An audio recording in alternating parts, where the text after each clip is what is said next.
But I mean, again, he doesn't know who Gabriel is, right? Because he didn't come from an Abrahamic faith.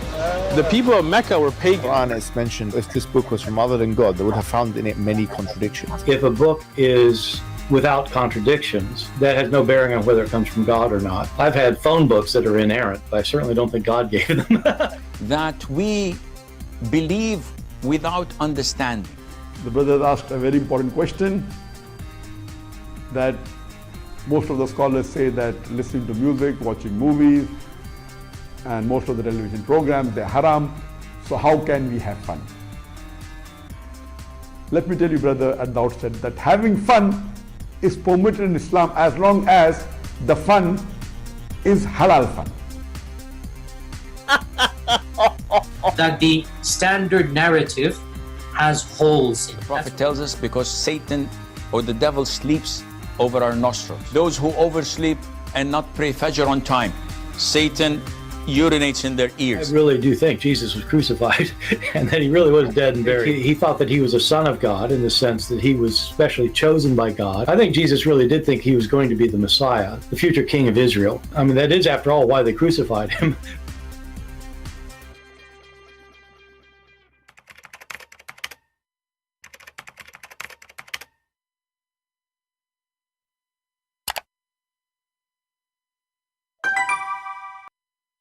Hello everyone, and peace of Christ to all of you. Please invite your friends and let us have some good time together.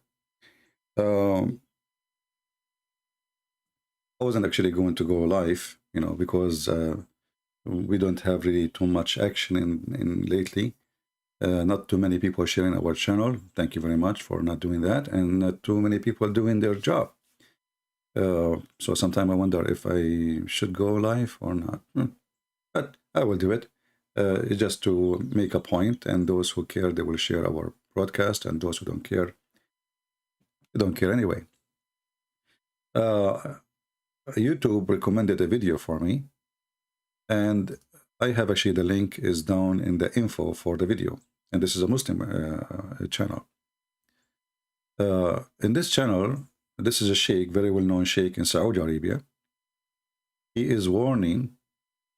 He been asked about Uthman ibn Farooq in California.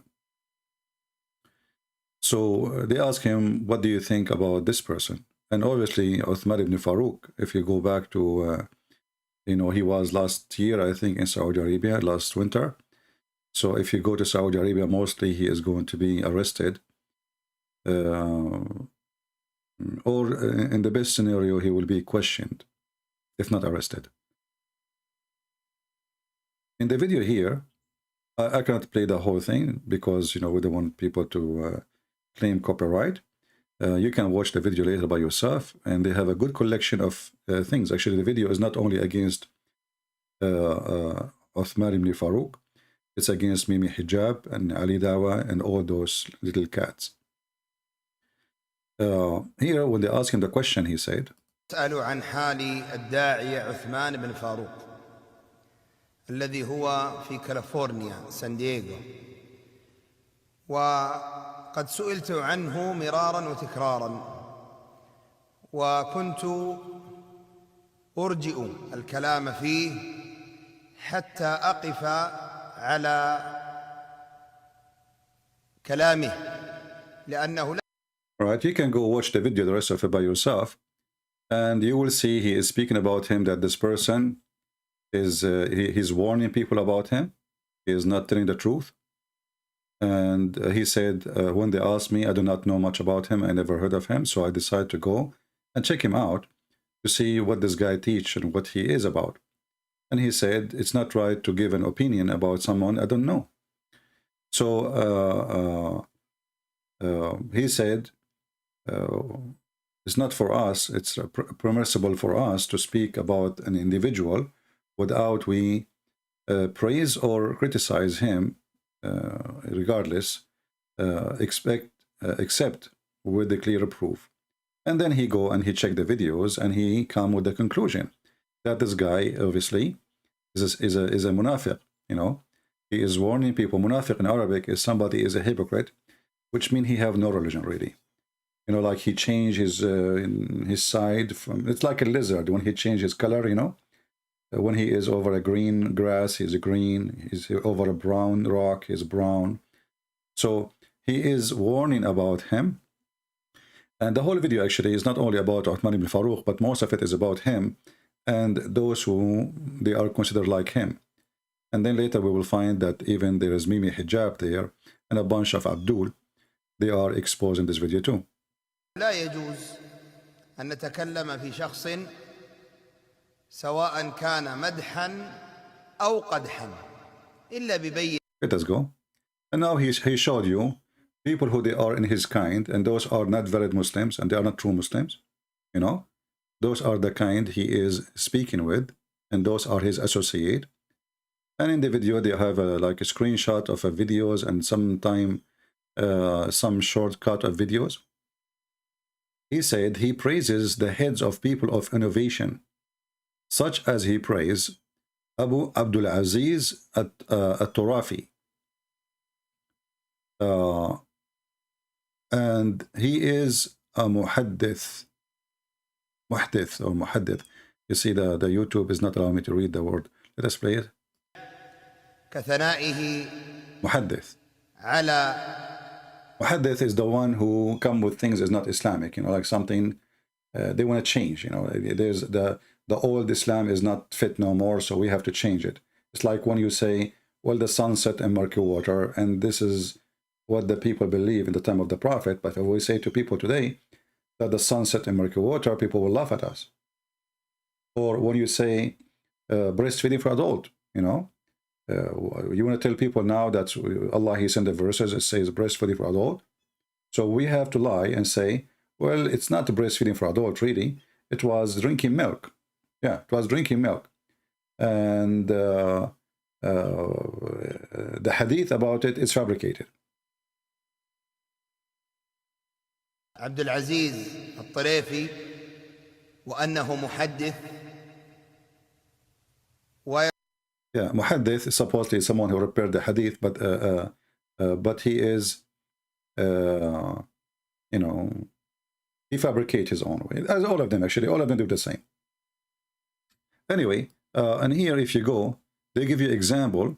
Uthman ibn Farooq exposes his manhaj. Manhaj is like a way, raising takfiri, khariji, like Sulaiman al-Alwan, Abdul Aziz al-Turafi. Those are wanted by the Saudi, and they are actually on jail. They're already in jail. They are terrorists. So this guy, he is praising them, you know, and he is saying they are amazing. They are great. Those are terrorists wanted by USA and wanted by the Saudi Arabia, and actually they arrested them. They are already in jail. Imam and ulama in other countries around the world, in Saudi, Shaykh Abdul al-Tarifi and Shaykh Salman al-Alwan and others. There are many, many scholars of hadith. But, so, you know, Uthman ibn Affan, now he will have a lot of pain in his butt, for he is speaking of things. This guy is an idiot. Like, you remember when he said there's many messiah. Let us see now. When Muslims, they contact the real sheikhs and they ask them, is there is many messiah? I want the Muslims actually to go and ask the real sheikhs, is it true that there is many messiah in Islam? This because this is what he's teaching. So this guy is creating a new religion, and this is why those people are really important for us, because they can help us really to make us Islam collapse fast. A Muslim, he listens to those people, he will be confused. What many Christ in Islam since when? What is that? You know? And then some they will believe and some they will go against, and that will divide them more. And, you know, the division of Islam is part of Islam. This is how it is. It's false cult, you know. They are very much divided about even simple things, like there's one Messiah or many Messiah. Imagine this guy, he go and he speak to Christians, says there's many Messiah. Muhammad was a Messiah. So imagine you say to a Muslim, Muhammad was a Messiah, and then a Muslim, he believe in that. So now we are creating a new Islam. So those people are very important for us. They think they are fighting really for Islam, but the fact they are making Islam collapse faster. This is why I'm really happy to see Muslims watching their videos, because Islam now is changing to different belief, which is a stupid belief, you know, very confusing, way more confusing than it was before. And, you know, look like this, the destiny of this cult, that every few years there is more confusion added to the previous confusion, to the point the belief today is nothing but a confusion, period. And this is why you are seeing those Mohammedan, they are fighting. When you see somebody saying, this Shaykh is a liar, and what he is lying about exactly, you know, well, he is trying to change Islam. But the one who is in TV there, he is trying to change Islam too. And the one before him, he tried to change Islam too. All of them, every Muslim Shaykh and every Muslim who call themselves scholar, they tried to change Islam to make it fit with the today. Whatever today is, was 1,000 years ago, or today is today, or today is tomorrow. And then,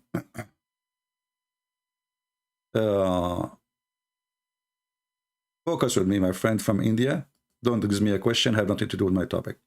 After mentioning At-Turaifi and Alwan is in a good light, is really calling to them, isn't it sufficient except if he frees himself from them and mention what the scholars say about them? Especially knowing that a lot of his followers already support Abdul Aziz At-Turaifi, as does one of his companions whose video are uploaded in his channel. His name is Asim Al-Hakim.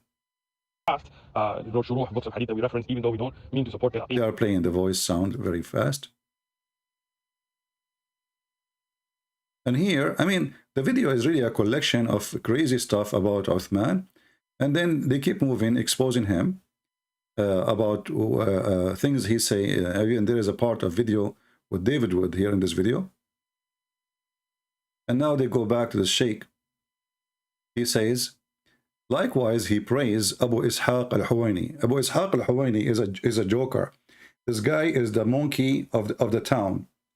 And he said things, he denied them second day. The second the police call him, they say, I did not say that. And Uthman ibn Farooq, he said to him, next to him, and when Al-Huwaini, he gave him the microphone, Uthman, he said, well, it's like giving a candy to a kindergarten boy. Like, you know, he described him, he humiliated himself in the front of this idiot, who is nobody. He is not even a sheikh, you know. So Uthman ibn Farooq, he called Al-Huwaini as a sheikh, when this guy is a very shaky sheikh. This is the sheikh of nightclubs.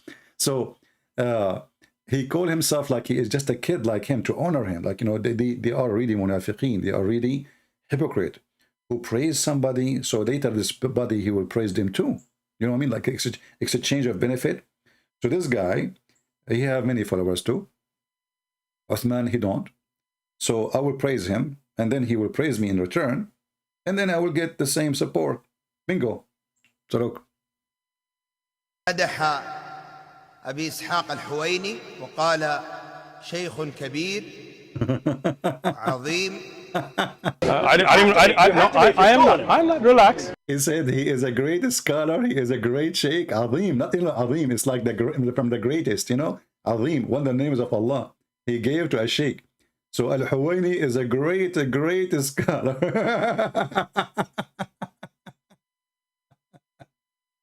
Got you, bro.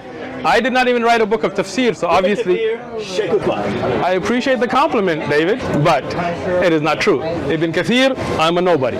But there is a great scholar, Abu Ishaq al-Huwaini, for example.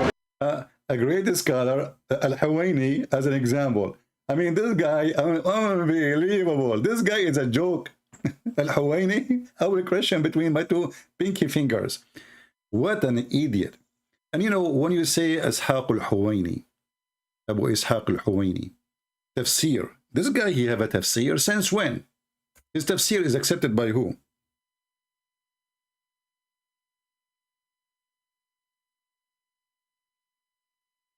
As an example,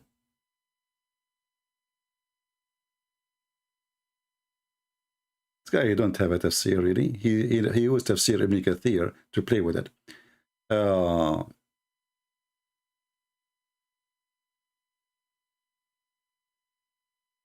Let us see if I can find you some of his tafsir so we can laugh.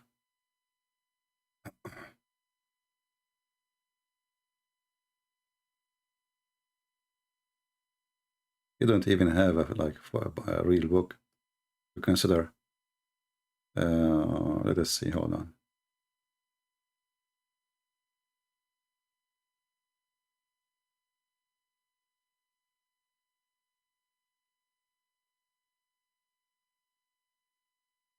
His book is 2010.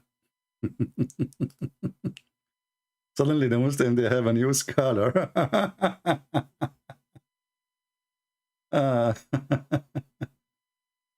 Okay, hold on. Let's see if I can find.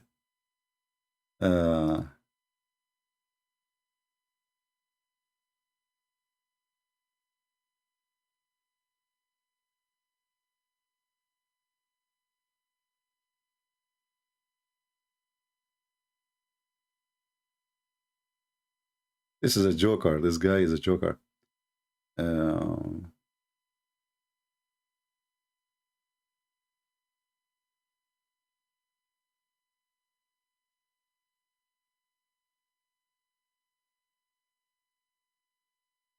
I need to find where I can like open his book so we can show you some stupid things about this guy. But this guy is is a stand comedy for Muslims. He is a joker. Nobody even taking seriously.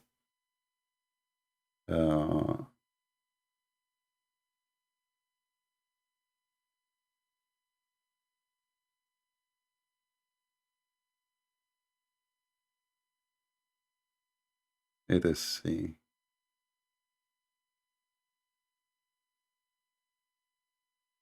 Maybe later I will try to find more. And now this is here, this guy, he is quoting Al-Huwaini. And this guy here continue, you know, mocking Ibn Farooq, so showing him that he is stupid, he does not know what he's talking about, and he should repent. And then here this says, Shaykh Salih Al-Fawzan. So he speak about Al-Fawzan too. I mean, this is all the collection of the garbage you can imagine. We do not pass the judgment upon him that he has made it lawful, just because he is okay. Continue upon major sin. I don't know what the topic is. I did not play it. Let us see what we go back a little bit. No, my brother, it's not ruled upon. It says unlawful.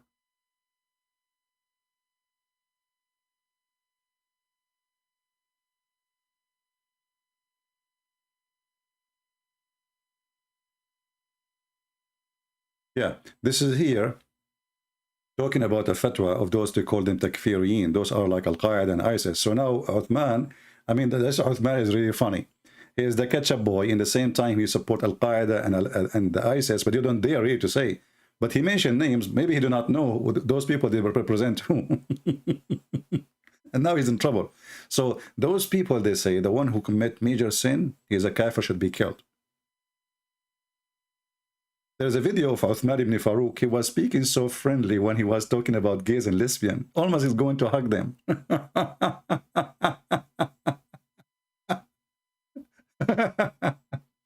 Anyway, so we continue here. Let us see if something more important here in the video. He praise Al-Munjid website Islamaka. You see, this is a website I use always. This is a website I use always. And Uthman ibn Farooq, he will say, I don't accept him. But he praised him. But this Al-Munjid is my favorite joke. فقال أنا ما أدري مثلي يعني لا ينبغي أن يتكلم في هذا ولكن الذي أمامه وأن المنجد له جهود كبيرة حتى إنه قال سئل أنه هل هو من المجددين فقال أنا ما أدري مثلي. So the question here is, this Munjid is one of the moderators, the one who trying to make Islam moderate. There's a huge problem in this cult.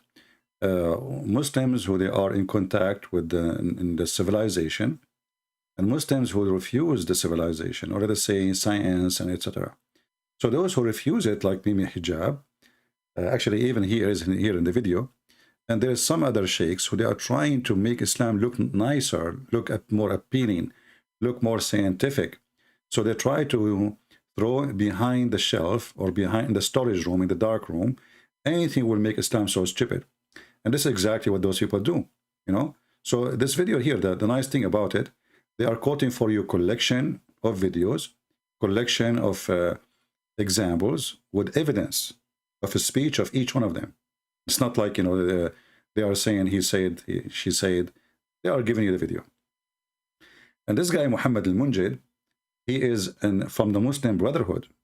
And Muslim Brotherhood are wanted everywhere. I mean, they are terrorists, especially in Saudi Arabia, Bahrain, Emirat, Egypt, etc. So when this potato, Uthman ibn Farooq, he stopped praising those people, he get himself in trouble too. That's why I'm saying if you go to Saudi Arabia, he will be arrested, you know. And the Saudi didn't care really if he is carrying an American passport or not, you know, because right away they accuse him with terrorism, and that's it. Even the American, then they will support his arrest, or they will care for him. He is not a Christian to say I'm a Christian discriminated, you know. He is a person. They will show him, they will share his videos that he is supporting terrorists, and this is one of them, you know. And that's it, bingo. He will stay there. So let us go to more videos. This is a big, you know, big sheikh in Saudi Arabia, the one they are showing you. You see, all the sheikhs who they are disagreeing with the Saudi family, they are already in jail, unless they are abroad, which means they are wanted. So the Saudi family or the Saudi government, they are doing like a massive cleaning of Islam in the country. Anyone, he opened his mouth speaking of something opposing what Saudi Arabia tried to establish today, they will walk them out of the earth and they will make them disappear. There's a guy who, you know, he saw a dream, just a dream, and then he made a video on YouTube about his dream. Just he saw a dream. In the dream, he said, the Prophet of Allah, he came to me, and he said to me to go and find a place so we can meet in it. And then I said to him, Prophet of Allah, in this time, like security is not right, and I don't think it's a good idea to meet anywhere. Which means he is speaking about the Saudi government, that they are chasing the companion of the Prophet. Like he is a companion now, the Prophet is speaking to him, and he is a companion, and it's not right for the companion to meet. And he was arrested, and he was put to execution. I don't know really what happened to him. And this guy, he have a 3 million something followers in Twitter, maybe 4 million. He is a big terrorist. So Uthman ibn Farooq, he put himself in trouble. He's trying to promote himself by choosing those names. But the more he chose those names, the more now he is in trouble for real. Let's see this guy. دعوة المنافقة ودعوة المشوهة للإسلام وأهله ومن أسباب صد عامة الخلق عن الحق. He is saying those people, they are doing hypocrisy da'wah. And this is one of the reasons of people, you know, not accepting Islam, because, you know, people sooner or later, they will find the truth. And, you know, they will, even if you convert, then they will leave. So he says, may Allah deal with them, which means he's praying to Allah to destroy them, to kill them, wherever, you know. That's what the video is saying and the good thing about this video, by the way, there is a subtitle, so you do not need my translation. So the video is really nice. And even here we have a point of Mimi Hijab. And Mimi Hijab, he is so angry from those sheikhs. And this is an interview with one of the jokers, which the Muslim, they laugh at really. But they became popular for, let us say, a young generation. Like this guy is a joker. This guy, he make, you know, jokes. And so he became popular. Actually, there's a video of him actually. I forgot what the title. It was really funny. I wish I can play it. Where he was doing something very stupid. So those really became popular because they speak too much in YouTube or in Twitter or etc. But in reality, Muslims, they don't even consider them to be Muslims. They are not. So when this Uthman ibn Farooq, he associates himself as a name, you know, he's trying just to get publicity. This is the whole idea. This guy, he was just a few months ago in Saudi Arabia. So if you are against Saudi Arabia, why you go to Saudi Arabia if the government there is not true Islamic government? Either you choose a side like this or a side like that. But he is with every side. Hypocrite. This is what they call them, hypocrite. Munafiqeen. Rabia al-Madkhali, sorry. Rabia, not Hadi. Rabia. Did not even knows how to code the name correctly. And here you will see, this is Mimi Hijab. They are talking about the scars of Islam, how we can accept them when they say that the earth is flat. How in the world we can accept them? The earth is flat for them still. Let's say something else, and with all due respect to the scholars in Saudi Arabia, I've sat with them. They have not studied science, and they don't know what. All those scholars, they did not study science. You see, the question is, did they study Islam or should they study science or Islam? You see the stupidity? They did not study science. So Mimi Hijab, and look, they lay down. I mean, they are just a bunch of kids. Thanks to David Wood, he made him famous. So this was the best of action of David Wood. He made the stupid one famous. Mimi Hijab, Uthman, you know, what you can say. So, and all of them, by the way, they were talking to me and David Wood, he jumped in the middle. And then he got them famous. He is saying clearly that the scholars did not study science. But he just said they are scholars. So I mean, they study Islam. Who care what science says for them? Shouldn't you follow what Islam says? So Mimi Hijab is an example of those people who they are trying to make Islam look better by lying. We cannot say to people that the earth is flat, even though Islam and Islamic scholars and the Prophet himself say so.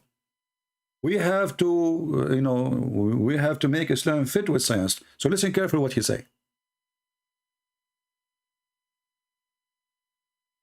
Al-Jami, one of the leaders of, or the founders of the movement, Muhammad Aman Al-Jami. Let's say something else, and with all due respect to the scholars in Saudi Arabia, I've sat with them. They have not studied science, and they don't know what. They shouldn't comment. Actually, they shouldn't comment on these matters, in my opinion. And Fakhamat al-Shaykh, you know, Shaykh al-Fawzan, he shouldn't be mentioning. I believe that this is one of his biggest blunders. All right, because okay, if you want to make a fatwa about not the shape of the earth, but the sun going around the earth, you want to make a fatwa about that. You need to know the different models. You need to understand what the ulama al-falak are actually intending when they say X, Y, and Z. Can you believe it? It's one of the greatest disservices of the ummah, I believe. Sorry, there are just some people in Saudi Arabia they do have ilm of fiqh, yes, of hadith, yes, of Quran, we agree, but not of ilm al-falak, not of. See? So they have knowledge of the Quran, but they don't have knowledge of science. But are they supposed to teach science anyway?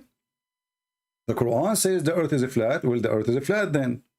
The Quran says that the sun set in murky water, then the sun set in murky water. The Quran says that the sun going around the earth. So do you see, guys, the stupidity? Do you see the shame? Do you see how shameful they are? Those scholars did not study science. These are scholars, they study Islam. This is what count. What count is what Islam says, not what science says. You know, if a person who is a scientist, he says to me, how in the world do you want to tell me that Mary, she gave birth and she's a virgin? I'm not going to change my belief. This is my belief. You don't believe, then who care? You see how hypocrite they are? So he admitted that they are scholars. He admitted that they study Islam very well. And he is nobody anyway. Who is he? But his problem is that those scholars did not study science. So if we study science, we should change what Quran teach and what Islam teach and what Muhammad said. When Muhammad, he said the sun goes every day from point A to point B. What does this have to do with the science today? How are we going to change what Muhammad said? Hmm?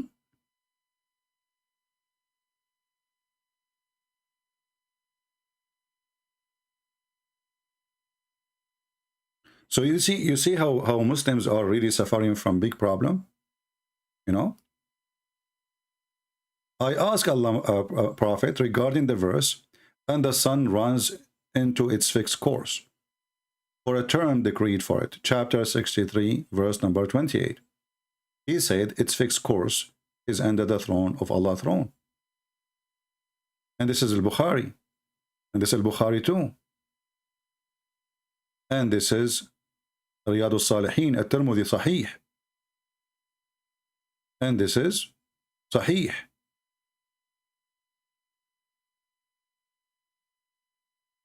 And this is Sahih. And this is Sahih. And all of this is Sahih. This is Sahih Muslim. Muhammad, he says to his companion, the guy who used to accompany him just to eat free food, Abu Dhar. Abu Dhar was a poor man. He is like the kind who, like, you know, there's some kind of people, they will accompany you because you have money, just because you pay for the bill, you know what I mean? Like, you are the sugar friend, so he go with you, whatever. Muhammad, you don't pay for the bill anyway. He's a prophet, so wherever he go, free food, free drink, is welcome, a lot of respect. And Abu Dhar is the companion for that. So this is why they call him the father of the ants, you know, because he is like an ant. He you know, you throw a crumb in the ground and right away the ant will go and grab it. So it says here, do you know where the sun goes? He replied, he says, Allah and his apostle knows best. And here you see Muhammad is associated with his God as a knowledge. He is and God, they are the source of knowledge. Muslims are mushrikeen, as always we say. He, the holy prophet, he is holy. Remember that, holy. Observed, verily the sun guides till it reach its resting place under the throne. Then it fell and prostrate, remains there until it's asked to rise and go up again, to go to the place whence you came, and then it goes back. So Muhammad here, you can read the whole story, and this is Sahih Muslim. Muhammad making it clear that the sun is the one is moving from point A to point B, and point B is under the throne of Allah, and the throne of Allah is over the water. So the sun goes in the water, as the Quran says. So this Mimi Hijab saying, well, you know, excuse me, those are scholars, yes, they study Islam very well, yes, they study the Quran very well, yes, they study the Hadith very well, yes, but this is not in agreement with science. So what we will do? We have to deny Islamic teaching. Anything is against science, we have to delete it. And this is what Mimi Hijab laying down with no respect to his own religion. I mean, you are speaking about your God, your religion, and you are laying down like a mule in the couch. What's wrong with you? Just sit down at least. He's laying down. He's laying down, his legs is up like a mule. So those scholars did not study science. So we cannot. What we will say, if I am standing in the park in England, I will say, yes, the Prophet says so. People will laugh at us. How many people we can convert to Islam if this is what the Prophet said? And the Quran says so. So they did not study science. I believe that this is one of his biggest blunders. All right, because okay, if you want to make a fatwa about the not the shape of the earth, but the sun going around the earth, you want to make a fatwa about that. You need to know the different models. You need to understand what the ulama al-falak are actually intending when they say X, Y, and Z. It's one of the greatest disservices of the ummah, I believe. Okay. Sorry, there are just some people in Saudi Arabia who they do have ilm of fiqh, yes, of hadith, yes, of Quran, we agree, but not of ilm al-falak. No. Bingo. So they have knowledge of the Quran. They have the knowledge of the hadith.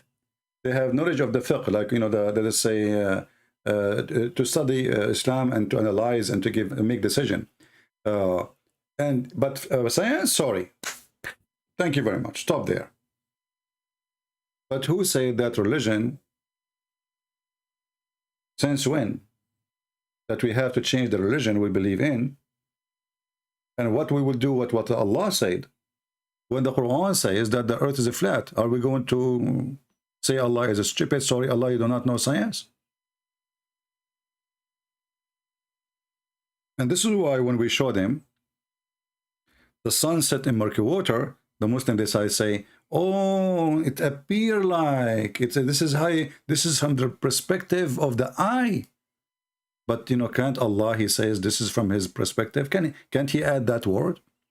As you see, it says he found it sitting. He did not say he thought. He didn't say maybe. He didn't say that he was wrongly. He said Allah is telling us what this guy he did, which is coming from a fiction story, a Roman king, Alexander the Great, the guy who wore two horns in the wartime. He found where the sun set. He found it sitting in a spring of muddy water. Actually, not muddy, muddy and hot. This is why it's, you know, muddy, because it's boiling. So look what happened here. A Muslim, he tried to refute this. He would say to you, don't you see the sun going down in the ocean?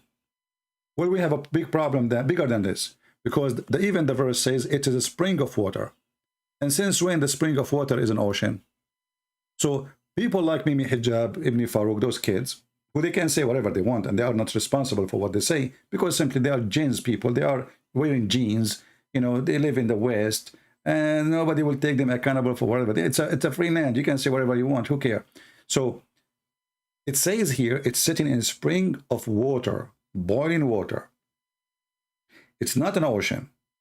So there's no perspective. There's no he thought. And don't they say the Quran is so clear? Don't they say the Quran always make things clear? Isn't the Quran says, وَفَصَّلْنَاهُ تَفْصِيلًا, we made it in great details?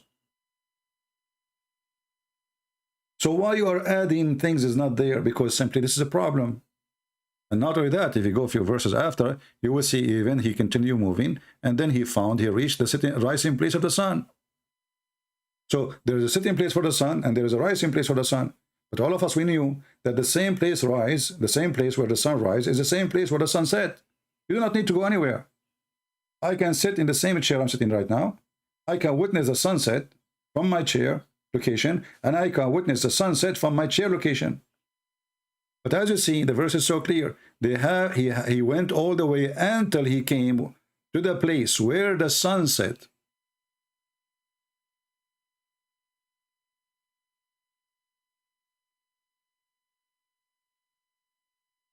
Do you see it? And you know, when a person like Mimi Hijab, he speak about science, well, shouldn't he ask himself, where is the dam and where is the people of Gog and Magog, which is their number is 1,000 to 1, which means 1,000 from Gog and Magog and one person from us, a human? This is not a problem. There's a dam built by Zulqarnain, and this dam will be open only in the day of judgment. And right now, behind there's a movie. It's called the movie like Z something movie, like where people they jump over a wall. I don't know. I forgot the name. It's like at the end of the end of the time. So according to Muhammad, according to the Quran, there's a wall built between us and those creatures, who they are very evil, and they will conquer the earth one day, and they will go all the way to Mecca and Medina, and they will throw their arrows at Mecca and Medina to the point the Muslim, they will have enough wood for 7 years. Muhammad is speaking about wood. So Muslim cannot say the arrows is the arrows of China, or the arrows or the missiles of Putin. Those are made of wood. Have you ever seen of those made of wood? So Muhammad, he says, from the arrow of those people, we will have enough for 7 years of wood for burning, for cooking. All right?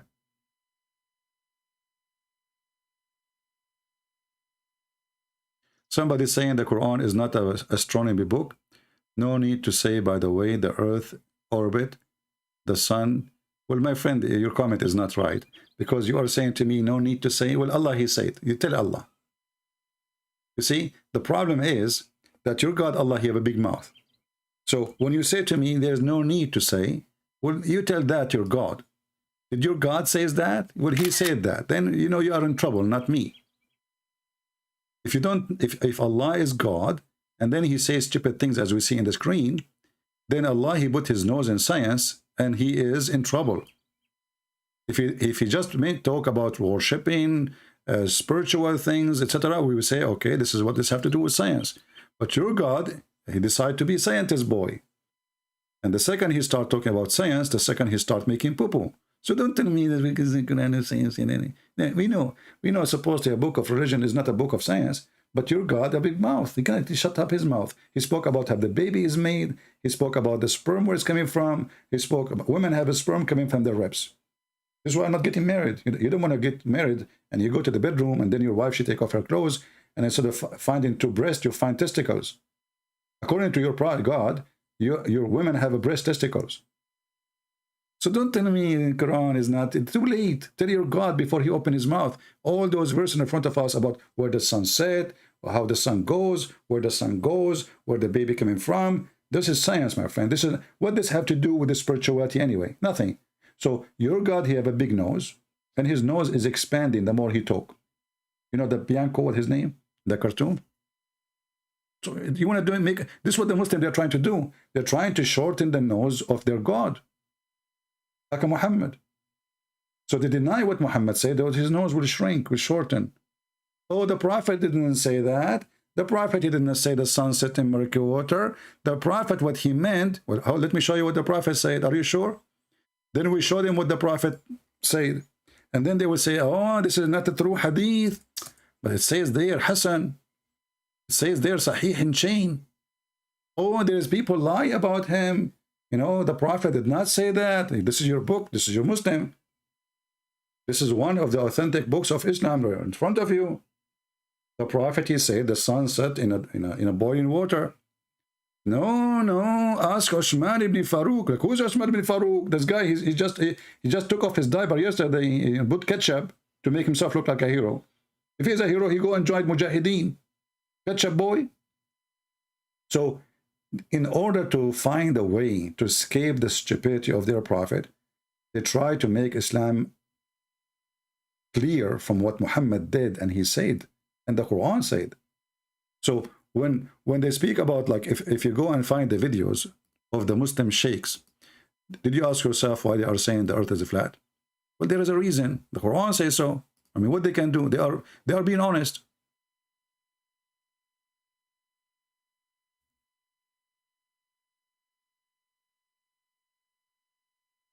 This is what the Quran says, what they will say.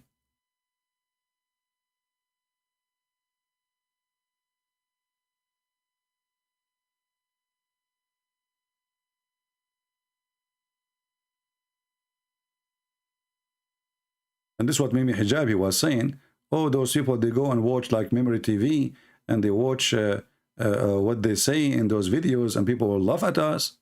So what he's trying to do is trying to let us escape the stupidity which is mentioned in our book, and we need to get rid of it. As simple as that. I'm just trying to find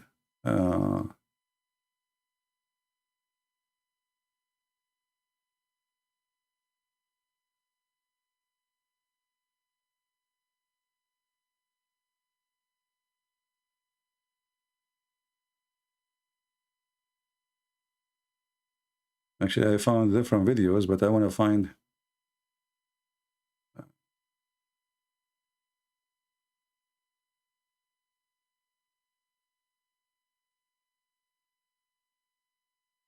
let us see this guy here.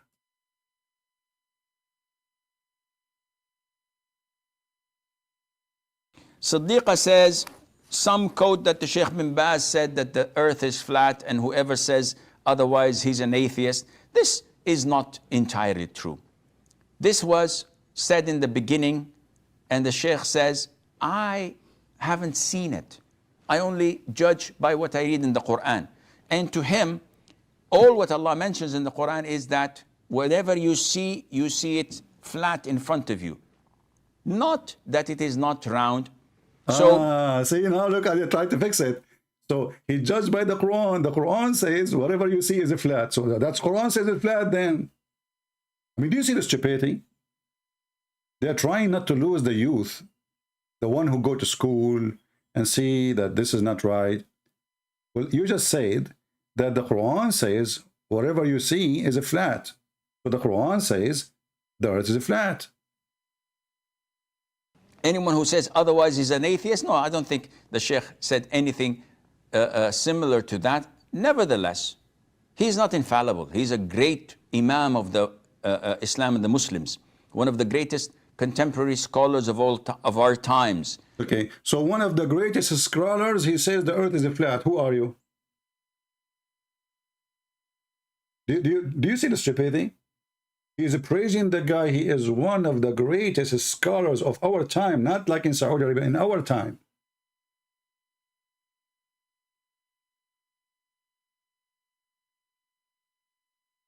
And what the greatest scholars confirm, that the Quran says that the earth is flat. And yes, do you remember when this potato ultimate fart, he says to me, he accepts the translation of Rashad Khalifa? Do you remember? And then we find that there's many verses are missing. In Rashad Khalifa translation, he translated the verse.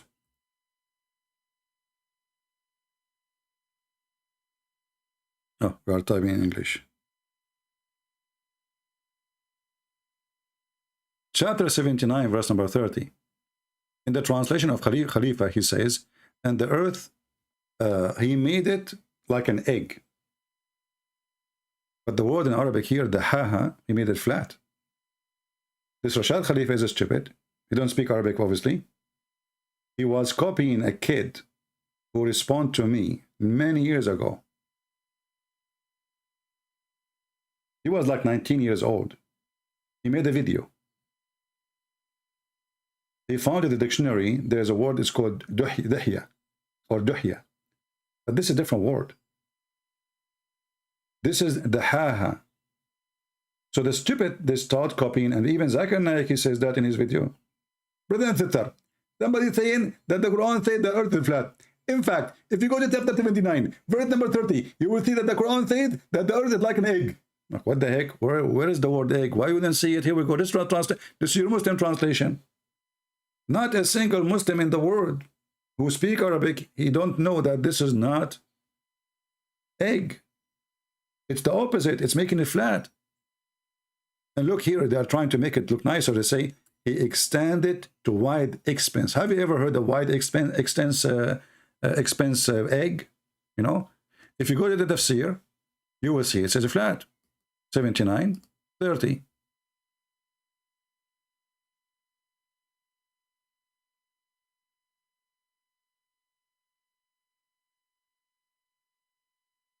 So this is what the Muslim now, they are struggling with. How we can get rid of this? Allah, he spread the earth. Okay, and Allah, he spread the earth. Where he spread? On the water. Where is the earth located? In the top of the water. Remember, you know, how the earth is made, you know, there's a bowl, and the bowl in the water, and the bowl is carrying the, you know, the earth, and, you know, if you go to different interpretation, we can change to all of them. You will see it says, he spread the earth, he made it flat. I mean, the word flat is there in front of your eyes. You see it?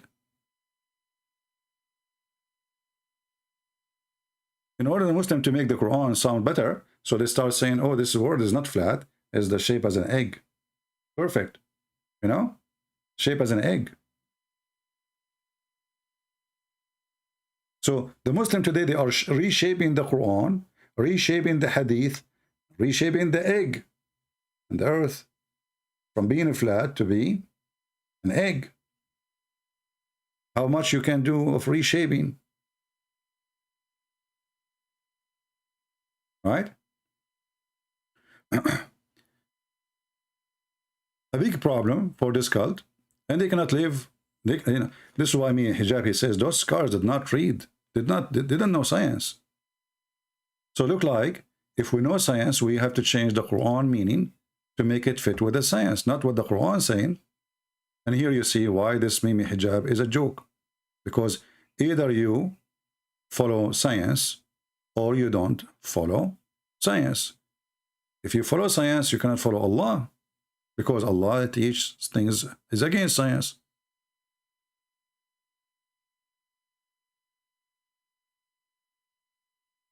uh,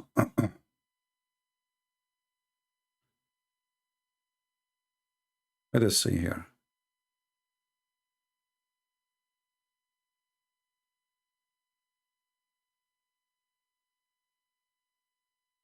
And this is Ibn Kathir translation, interpretation for the same verse. As you see, and then Allah, He created the earth and He spread it out.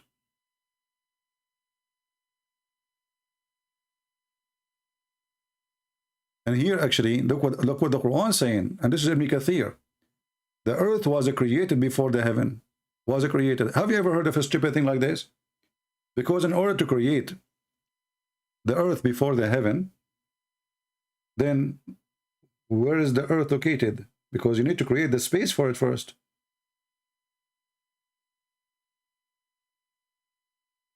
Do you understand?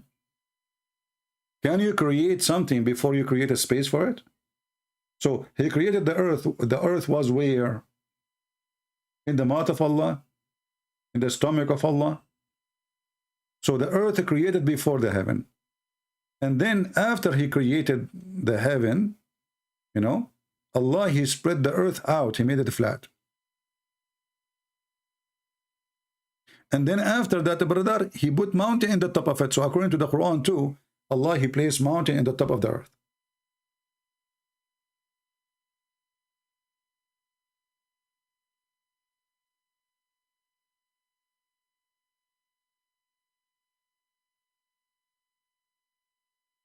And this is why those who claim to be, you know, sheikhs or the debate Christians, they will not dare to come to someone like me. They will debate somebody in the street. He do not know what he's talking about, so they can take advantage of his ignorance. But here we make them shish kebab in 2 seconds.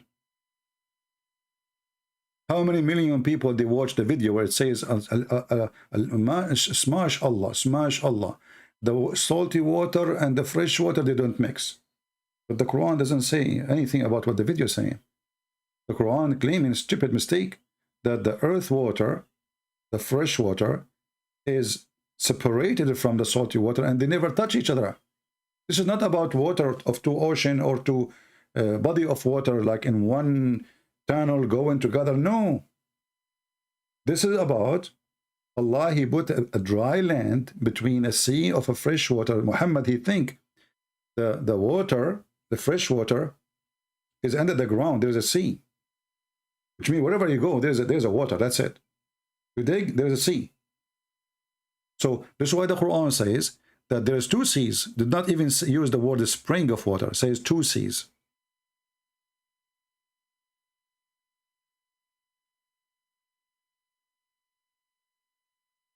You see it? Chapter 25, verse number 53. And chapter 27, verse number 61. And chapter 27, verse number 61 actually exposed their lies. It says clearly, Allah, He made a barrier between them. Do you see it?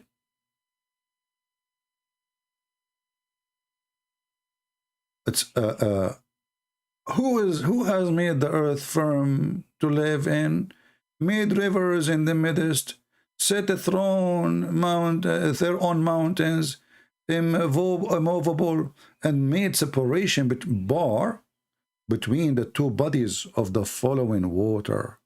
Do you see it? Bar.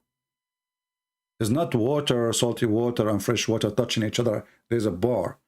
And then you go to Ibn Kathir, you go to any scholar, you will see, they say right away, Allah, He used barzakh. Barzakh is a dry land.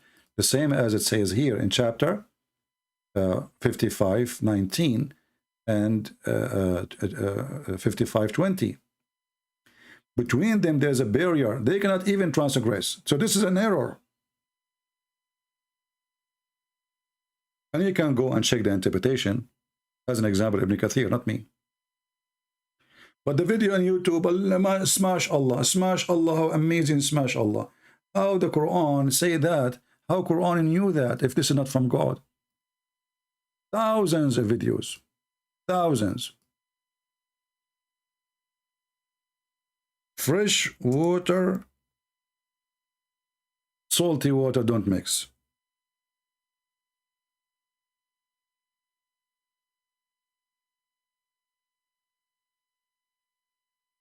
Quran. And look what we will find in YouTube.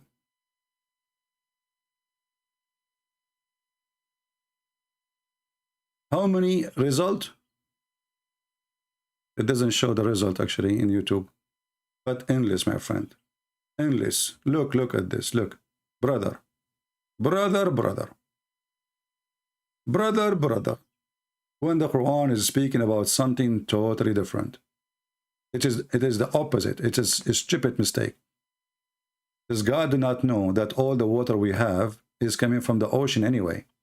So how we don't mix? And not only that, the rivers end in the ocean anyway. So how they don't mix?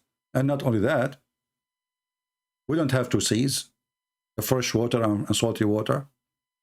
So the Muslim, they show you those videos. How the amazing, brother. Huh? Look at those two. Certified idiot. Explain Islamic paradise. Okay. This is Sheikh Ahmed video. Yeah. So you see, but if you go and read the interpretation for this verse, you will see right away that this is not what the Quran is saying. The Quran is saying the opposite. That those, they don't mix. There is a dry land between them. Chapter 55, verse number 20. Let us go to Ibn Kathir.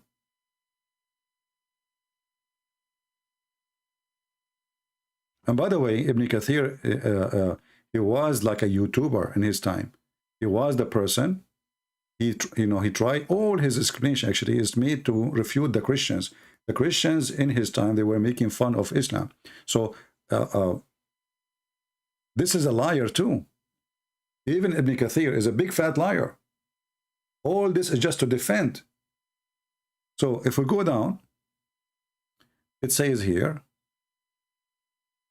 or let them lose according to Ibn Abbas, etc. It says, he prevent them from meeting by dividing barrier, by placing barrier he placed between them, he separate them. There are two seas, fresh water and salty water. The former coming from the running river. We discussed this topic in Surah Al-Rahman. We can go to Surah Al-Rahman now and we will see. But let us go here. It says, he put a barrier, complete partition between them. What is this barrier? It says, a land between those two type of water. You see it? A land.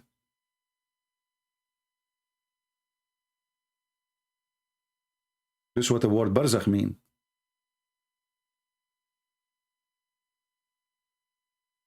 So when somebody says Islam is not a book of science, we are supposed to be not, but your God spoke about it, so it is. If your God did not put his nose on science and how the earth is, and how the water is separated, and how the baby is made, and where the sperm is coming, and how he placed mountains, etc., then we cannot say the Quran is a book of science. Quran is a book of religion, believing in such a God. But as you see, your God, he put his finger everywhere. And that lead into a disaster for the cult of Muhammadan. And now the Muhammadan, they are fighting how we can really get rid of those sheikhs. We are exposing our belief. Mimi Hijab saying, excuse me, those sheikhs, they make a mockery of our belief. Because yes, they knew Islam, they knew the Quran, they are scholars, but they should not speak about this because they don't know science. But why they should know science anyway? Or what they need to know, they are a scholar in Islam. So what he's saying to you, we Muslims, we should change what Islam meant. We don't go by what Islam meant, we go by what science meant. And we try to bend the Islamic teaching to make it fit with science. Actually, this part alone is a disaster. Maybe you can cut it in your editing, make this video alone, make a title for it. He admitted that those are great scholars. He admitted that they are the greatest. They have knowledge in the Quran. They have the knowledge of the Hadith. They have the knowledge of fiqh. But yes, they should not talk about it because they don't know. They are not connected with science. The different models. You need to understand what my opinion, and Fakhamat al-Shaykh, Shaykh al-Fawzan, he shouldn't be mentioning it. in reference to Sheikh Hadi المدخلي وديع Sheikh ربيع المدخلي sorry ربيع not Hadi ربيع المدخلي. This vicious dog of the Madkhali movement, this is the most volatile movement in Islam today. One of the leaders of, or the founders of the movement, Muhammad Aman al-Jami, one of the leaders of, or the founders of the movement, Muhammad Aman al-Jami. Let's say something else, and with all due respect to the scholars in Saudi Arabia, I've sat with them. They have not studied science. And they... Guys, he sat with them. This guy, he sat with them. I sat with them. You know what? I think you did share the same conference room where they sat in the same toilet seat too. This is how you sat with them. He sat with them, so he became a scholar too. Okay. I don't know what they shouldn't comment. Actually, they shouldn't comment on these matters, in my opinion. Oh, he should comment. He can comment. The scholars, they cannot. I mean, have you ever heard of a drama like this? He just called them scholars of Saudi Arabia. They should not comment. They are the scholars, not you. Why you are making comment about it? Oh, because we are here to deceive and to lie. And Fakhamat al-Shaykh, you know, Shaykh al-Fawzan, he shouldn't be mentioning it. I believe that this is one of his biggest blunders, all right? Because, okay, if you want to make a fatwa about not the shape of the earth, but the sun going around the earth, you want to make a fatwa about that, you need to know the different models. You need to understand what the ulama... So, can Muhammad make a comment about it? According to Mimi Hijab, Muhammad, he cannot. Because Muhammad is the one who says the earth go around. Do you see the stupidity? So, the scholars cannot make comment. Their prophet cannot make comment. Allah cannot make comment. Mimi Hijab laying on his ass in the couch, like a couch potato. He can make comment. All of drama what is the purpose of this drama? Islam is a joke. And Islam is a stupid. I have the link for the video. It's down in the floor. I'm not going to keep this video. You know, I will keep it maybe for an hour or so. So if you like to download the video I just made, this one we are talking now, wait maybe for 15-20 minutes until the video is over, and then you can download it. And here, Mimi Hijab, the Muslims are, you see, this video actually, they are laughing at all those people. This video made by Muslims, laughing at those, they call them jokers, those are munafiqeen, those are false Muslims. Isn't it amazing how the Muslims now, they are, what the problem? The problem is that you are trying to bend Islam to make it sound different. They're trying to create a new religion just to be accepted in YouTube.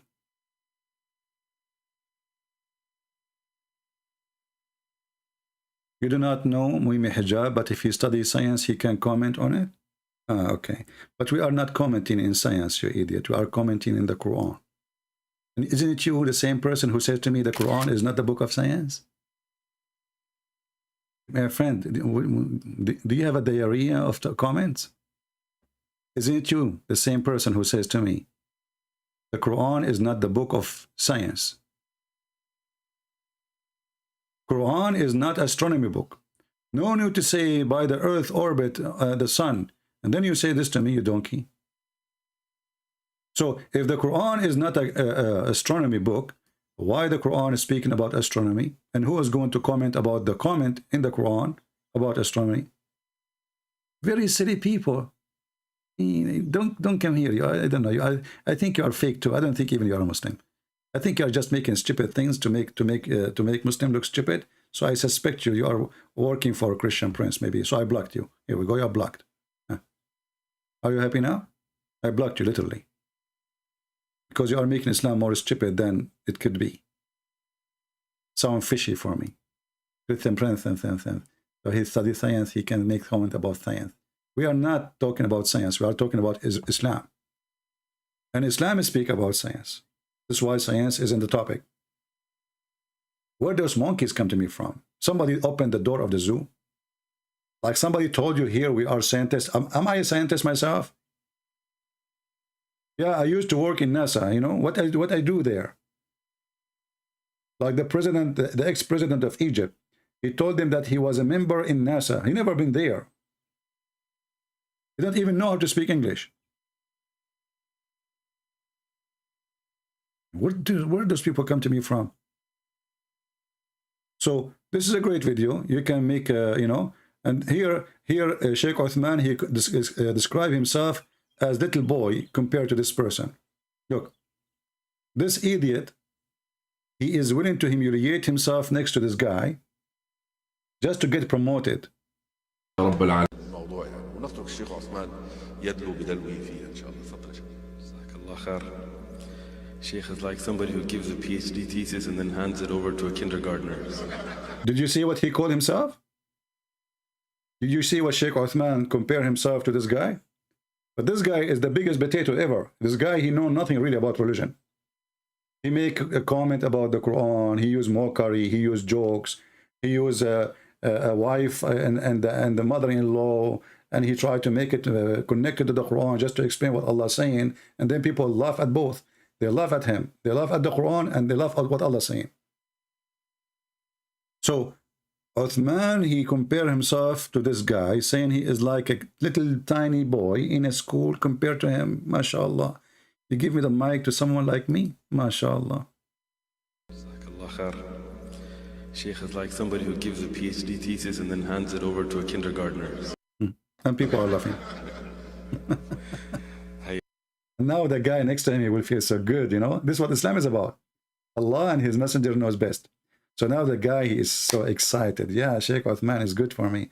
I will always accompany him, and I will say he is good too, because he is saying that I am the best. Forget about the rest. Yeah.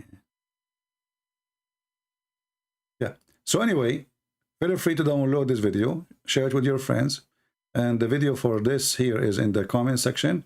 So download it, and you know, if you would like to share it around and let them laugh at each other.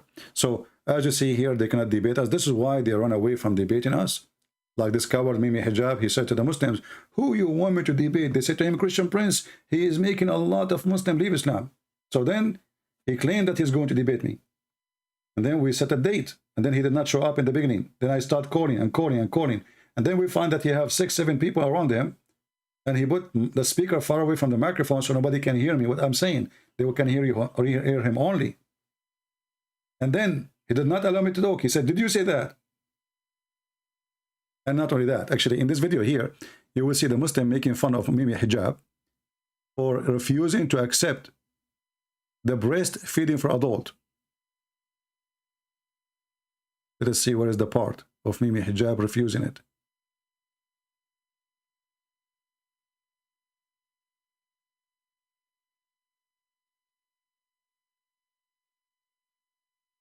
Be able to solve this problem yourself. And unusual pseudo references to the Salaf and whatever the Salaf. This is a nostalgic idea of returning to the Salaf. This vicious dog of the Madkhali movement. Yeah, let's see where is the. Even the comment about breastfeeding for adult, it's in the video of Mimi Hijab. They got him busted. Where is that? Where is that? I saw it somewhere. Let us see, let us see. Here we go. You know? That should... Look what Mimi Hijabi says. Every scholar make mistakes. As we saw today, Sheikh Al-Albani believed in suckling. I think the word here is the breast of none. Suckling on the breast of non-muhram, which means someone is not forbidden. So the Muslims here, they have like this X, which means this is stupid to say. This is true. This is what the Prophet taught. This was in the Quran. So Mimi Hijab, when he called me, he said, did you say to this woman, suckle me?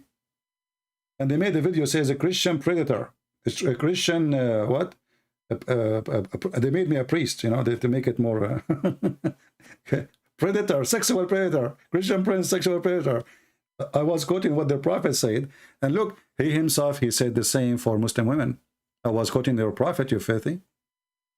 And as you see, it's sahih. And this is the comment of Mimi Hijab. Okay, can I suck your wife's tit to make her haram? The ignorant again, he forgot that sucking the wife's tit does not make you haram. No, does not. Which proven again that your haram mean forbidden. Which means Islam is stupid and Muhammad is stupid. Because what the point? If the boy or the man, he's still, this is a growing man, if the man still can have sex with this woman, he can even marry her. So what the point of suckling 10 times?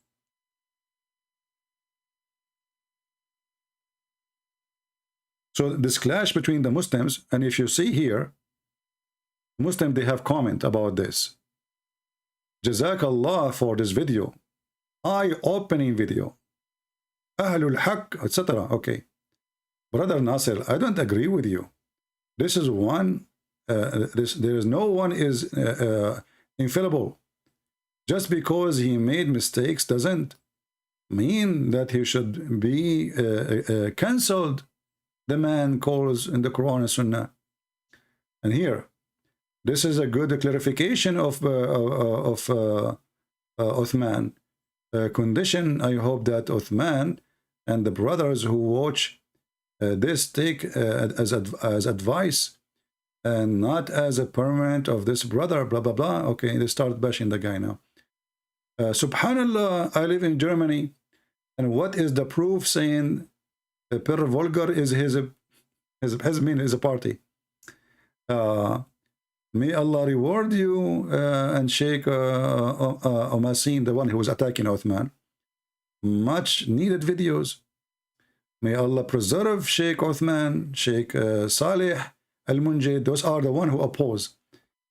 Keep them upon the Sunnah, forgive their mistakes. So now they agree they have mistakes. It's a mistake, brother. It's a mistake.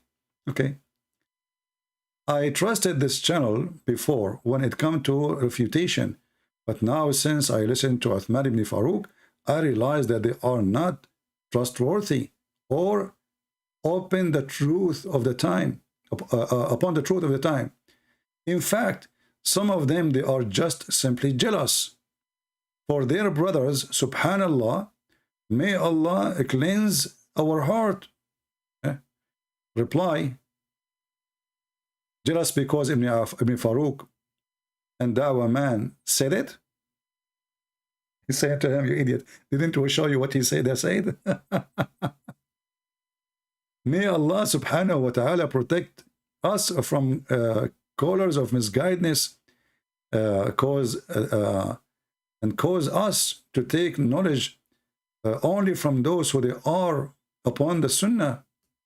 Reply, is Uthman not upon the Sunnah? Answer, somebody else making comment. He is a young Muslim brother who made errors against the Sunnah. I think those errors was pointed out as important. As the Prophet, peace be upon him. I mean, the comment is endless, and you know, the struggle is big and horrible. But there is one thing for sure. None of those potatoes dare to speak to me. That is one thing for sure. None of those potatoes dare to debate me. They don't allow me to call them, and they will never dare to call me. And as you see, they go online and they speak online all the time, and even they debate online. Only with the Christian Prince, they say, we will debate him only face to face. Obviously, this is an excuse to run away from meeting their boss, meeting their Allah. When you meet me, Muslims, you are meeting Allah. And you have no way to run away. Who is a Muslim who dare to call me and prove I am not Allah? Any Muslim?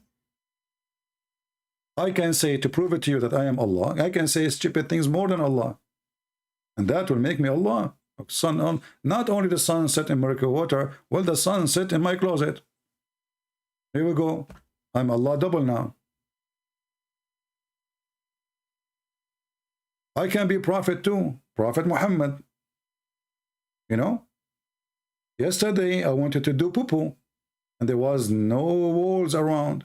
So I ordered 2 trees to walk to me and to keep me in the shade. So nobody can see me too. And the trees, they walk to me. And they said Shahada. Have you ever heard of such a story from a prophet of God? The guy want to do poo-poo. The trees walk to him. And they keep him in the shade. Why? You are doing poo-poo for 10 hours? I mean, when you want a shade don't change every 2 minutes. Not even every 15 minutes. I mean, it takes time, slow. So what do you mean you are doing poo-poo when you need a shade?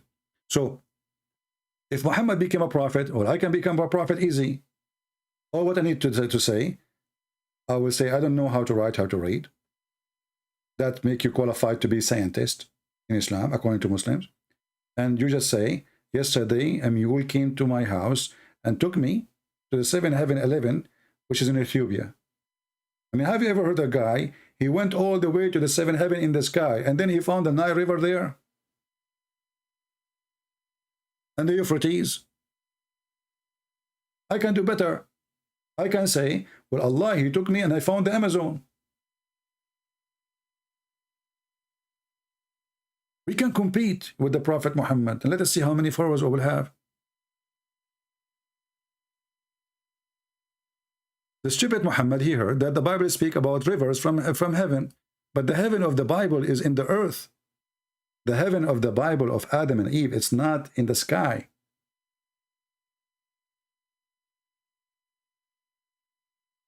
Once I debated a Muslim Shaykh, he's from Lebanon, and we posted in Arabic in YouTube. The coward, the son of Muta, he reported me to YouTube. In less than 20 minutes, they took it down. It was hilarious, because everybody started laughing at him. He's a sheikh, long beard, 6-foot beard. If you see his beard, the guy, he opened his camera, 6-foot beard. I mean, the guy, he is, you think he's coming from the sky. He's like sent by God. And then the idiot, he did not know that the heaven of Allah, of Adam and Eve, it was in heaven.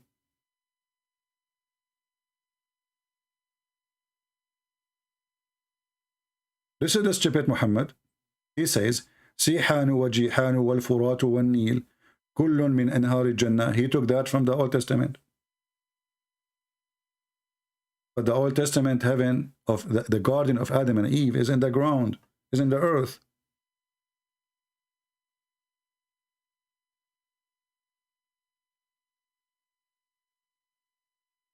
So the confused Muhammad, he go and he copy verses from the Old Testament, and he make it fit with his religion. But in your religion, the garden of Eve, it was not in the earth. So if the Nile River is in the 7 galaxies, behind the 7 galaxies, 7 skies, according to the Quran, how the Nile River is here? And Euphrates and Sihanu and Jihan, those are dead rivers now.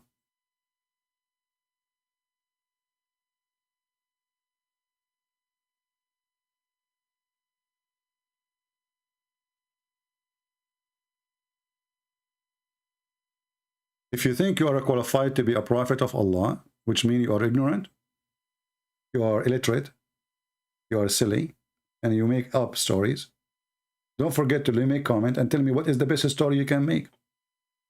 Come with something new. Some Muhammad, like compete with Muhammad. Let's see how you want to compete. The prophet, he converted a lizard who is dead to Islam. I mean, how in the world the prophet, he converted a dead lizard to Islam? And then the Quran keeps saying that Muhammad have 0 miracles. Why this miracle is not in the Quran?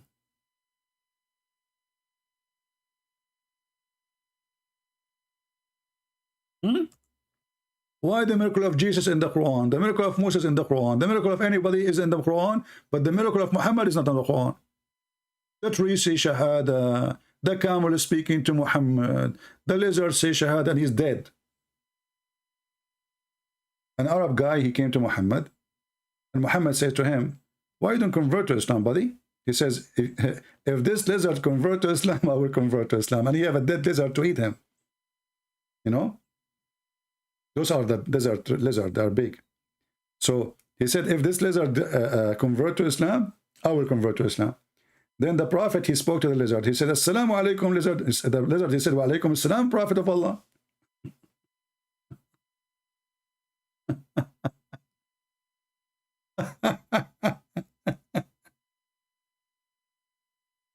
Obviously, those stories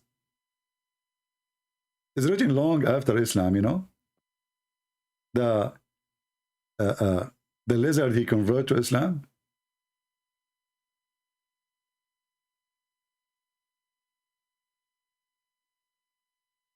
And by the way, this is the website. They were asking, what his name?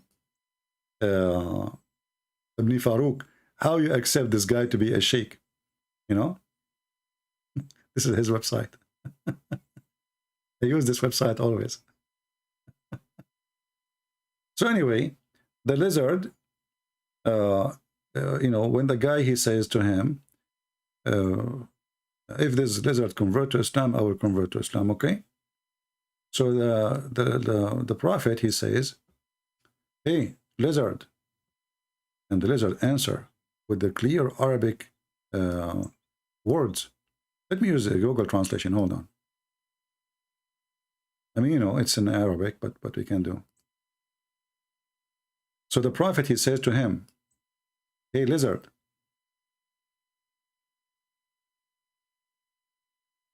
Oh, lizard. The Messenger of Allah said, oh, lizard. So the lizard spoke with the clear Arabic words that all the people could understand. And by the way, the lizard is dead. Just to let you know. The guy, he hunted the lizard, he killed him already. And then it says here, he said with the clear Arabic word, to you and your happiness, may Allah, messenger of Allah. So the lizard already announced Muhammad to be a prophet of Allah. The messenger, he said to him, who do you worship? He said, he who is in the throne in the heaven, and his dominion is in the earth, and his way is in the sea. The way to Allah is in the sea, and in the heaven, and her mercy and her journey, whatever. And then he said to him, hey, lizard, who I am?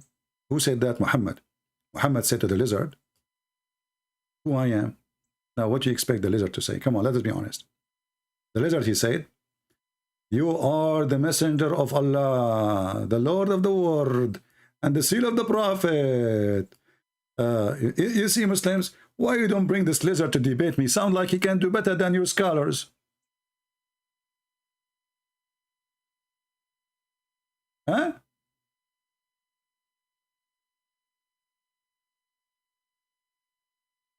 Seriously, this lizard can do better than your Abdul, the best of your Abdul.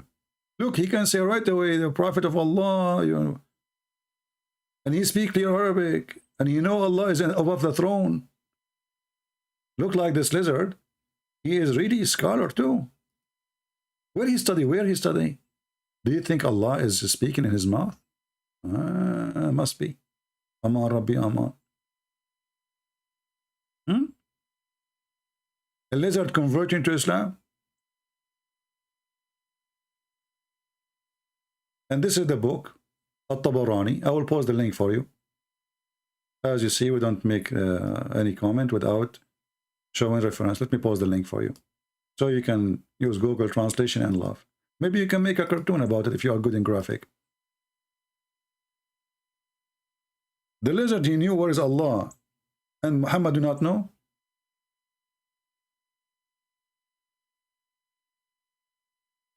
The guy, he have a full understanding of Islam, and he was dead. He was dead. I just shared the link already.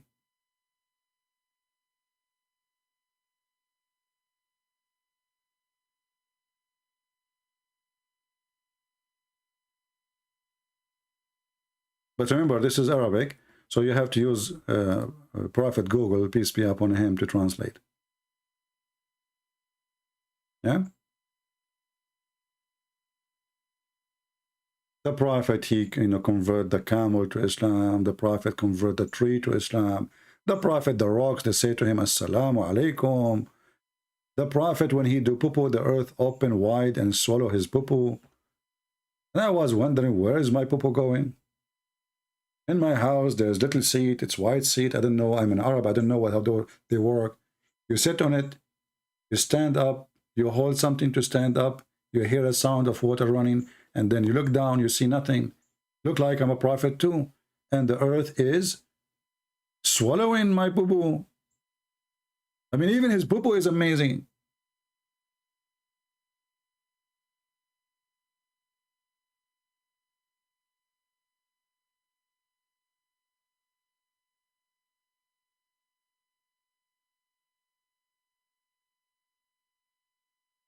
Oh boy.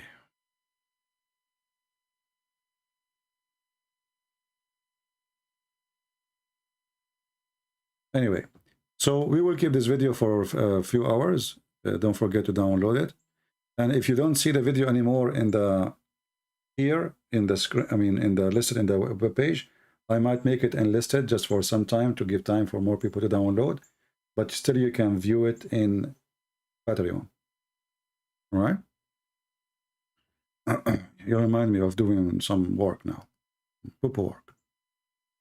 And all the prophet, this guy, he have a lot of miracles, but the Quran says he have none.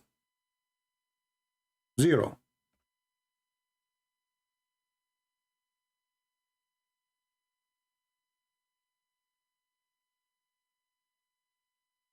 And look at the lizard when he says, Allah, a prophet, he says to him, who you worship. Look how the question is clearly, made and targeted. Is a question the belief of this lizard, because you never know, he might be Hindus. I mean, how you know? These days everything is possible. He might be an immigrant coming from Thailand. So the prophet, peace be upon him, smash Allah, he wanted to show us how that everybody, even coming from far away lizard, Geigo,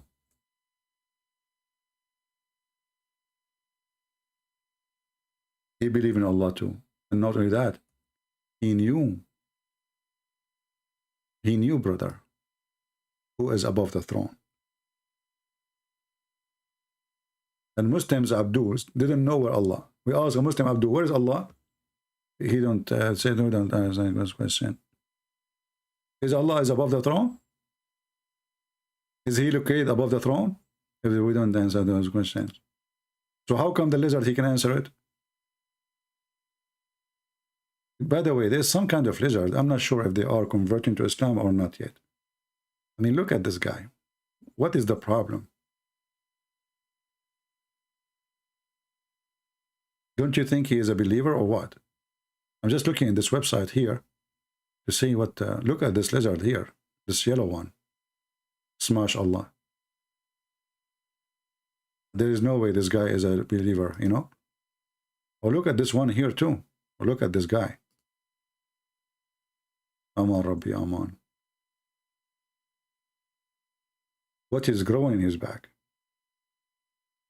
And the Prophet, by the way, he is a specialist with lizard. Do you remember when the Prophet once they brought him lizard to eat? You see those Arab before they start attacking the neighbors, taking their money, they were very poor. That's why they joined Mohammed, so they noticed how much money they can earn. Kidnapping people, slavering, blonde women, the woman, the gold, the silver. So once the companion of Muhammad, they brought him a lizard.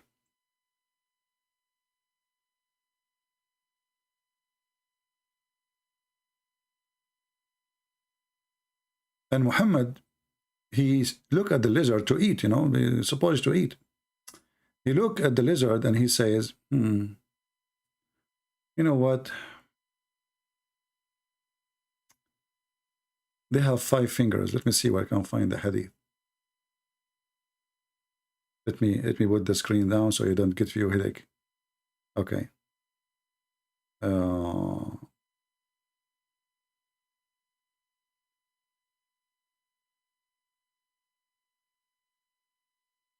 So Muhammad started counting their fingers. Here we go. And he noticed something very important. See, the Prophet is scientist. He's not just normal person. The Messenger of Allah, they said to him, oh, this is actually not the one. I want to see which one he counted the fingers. Hold on, another one.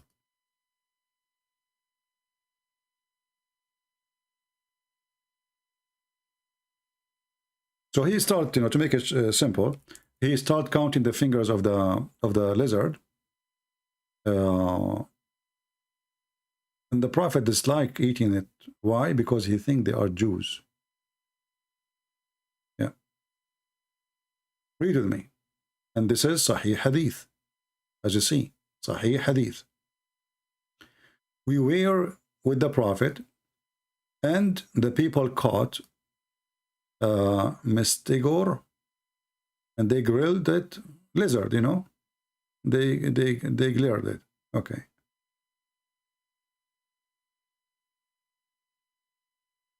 They grilled it and ate from it. Then I caught one and I grilled it and I brought it to the Prophet.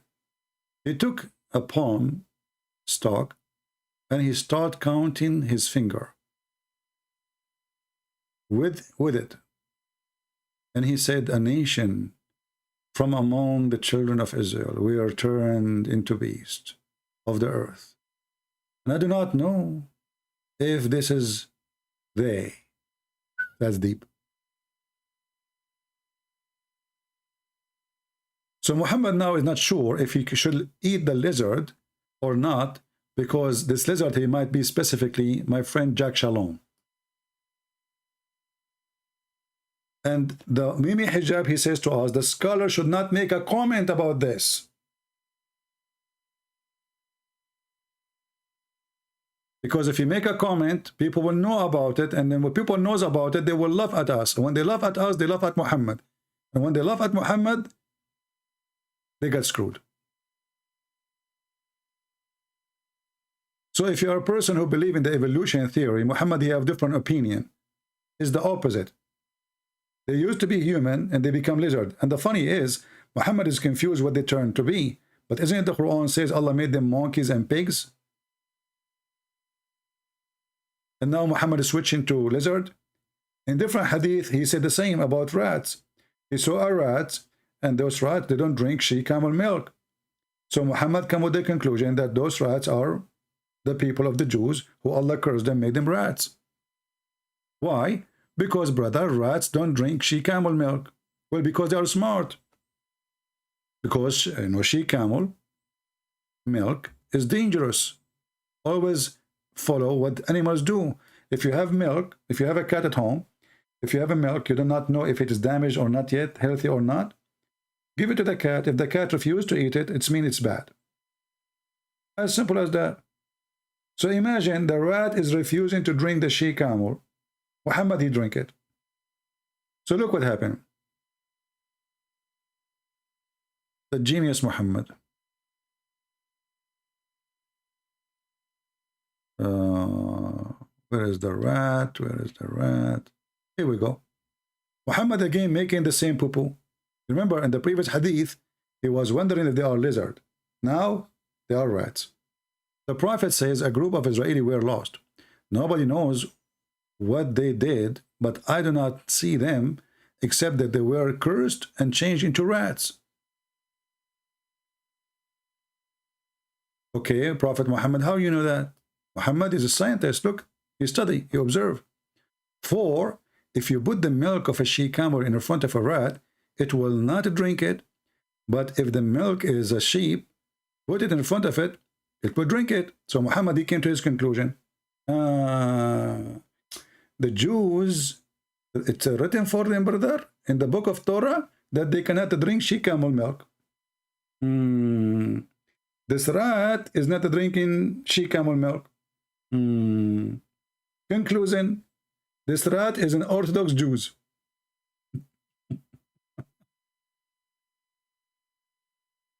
I mean, have you ever heard of a stupid poo-poo more than this? And the Muslim, they go around and mimic hijab, he uses like some strong English words to show you he is educated, supposedly. But the second you ask him a question, he will make poo-poo. Hey, my friend, Muslims, I can make a conclusion about donkeys too. If we put beer to a donkey, alcohol to a donkey, he will not drink it. You know what I'm going to say next, don't you? What?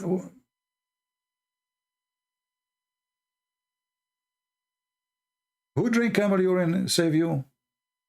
Monkey drink camel urine. Muslim drink camel urine. Can we say monkeys are... I mean, what a stupid... This is your smart prophet? So this is the conclusion now? And what we would do the Quran? Why the Quran says Allah, he made them pigs and monkeys? Why Muhammad is confused? So sometimes they are lizards, sometimes they are rats, sometimes they are pigs and monkeys. I know, by the way, true story about being cursed. There's a guy, he made fun of me once. You know, he hurt my feeling, honestly. He made fun of how I look like. And you believe it or not, brother, I prayed to Allah all night. And then Allah in the morning, the guy who woke up, he looked like me. He came to me, brother. I said to him, he said, he's still laughing at me as the way I look like. So I said to him, did you look in the mirror, brother?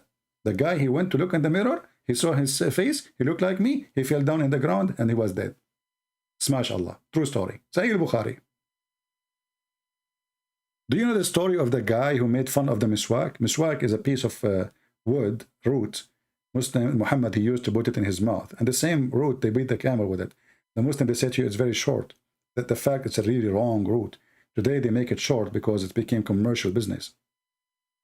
Every Muslim want to buy it, supposedly. So a Muslim, he's not a believer. He's not a good believer. So he made fun of the miswak and he inserted the miswak in his anus. Brother and sisters, you believe it or not? Allah, he punished him and he made him make delivery. He became pregnant, brother. And he made delivery after 9 months. And he gave birth to a rat. Any Muslim can say to me, I'm lying?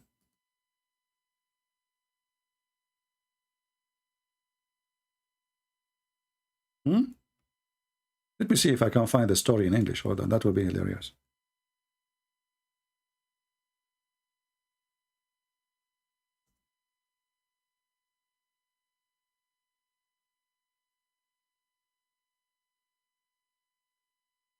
True story.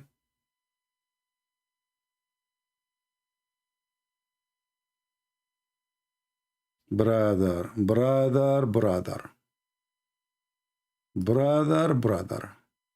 Okay.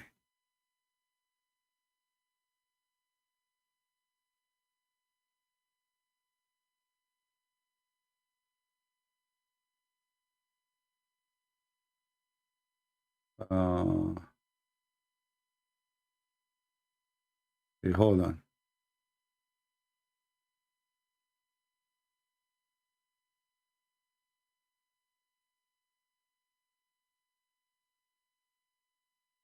All those videos are speaking about the story.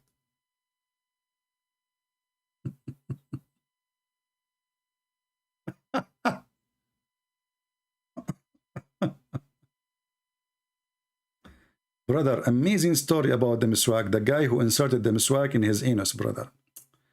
And how Allah, brother, he punished him, brother.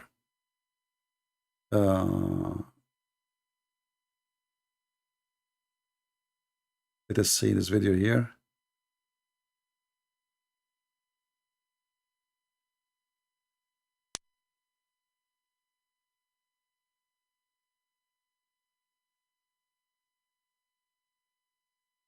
أختم بوقعة عجيبة جدا جدا.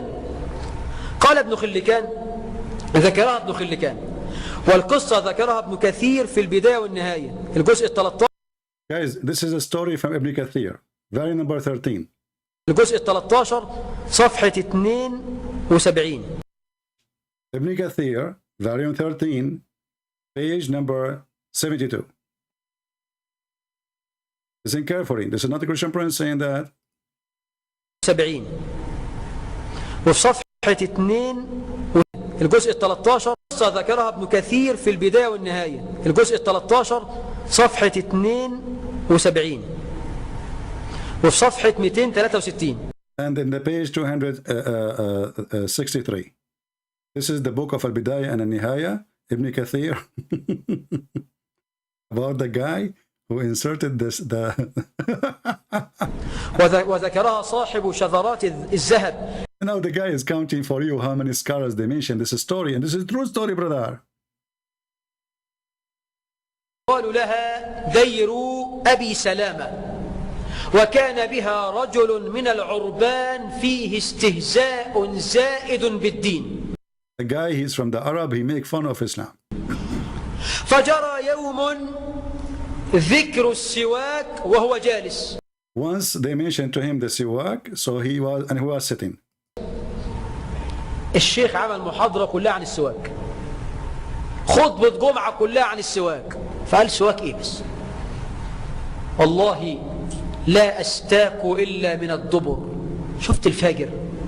He said, what siwak, man? I'm going to put it in my anus.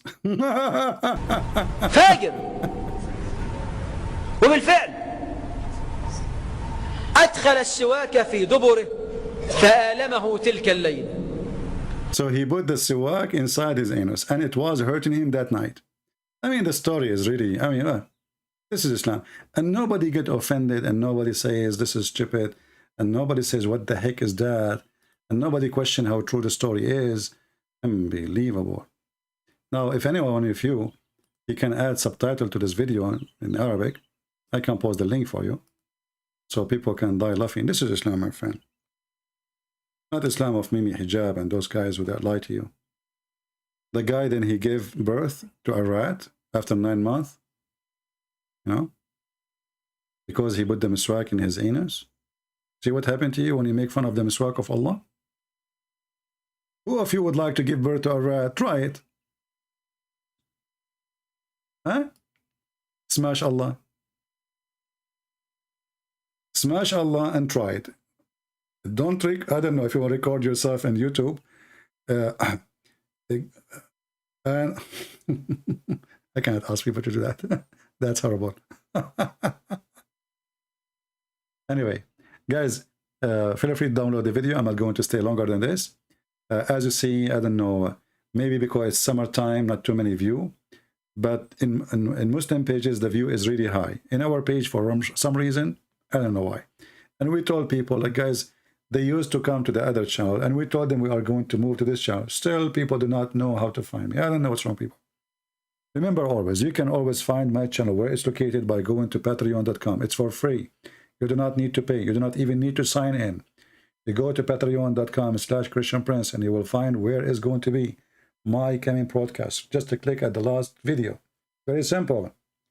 People. What I can do. You see how the Muslims, they support each other, even though they are fighting, they are corrupt, their religion is garbage. And here we try to share with you all the knowledge you need to fight and to expose this cult so they cannot affect your children. And in return, we don't get you helping us, because by helping us, you are helping yourself. They are even lazy. They need somebody to tell them subscribe. They need somebody to tell them like. They need to tell them make a comment. They need to tell them download the video. I mean, you need to tell them anything, everything, as if we are little children and we are not mature adult and we do not know our duty in this earth. Doing good do not need invitation.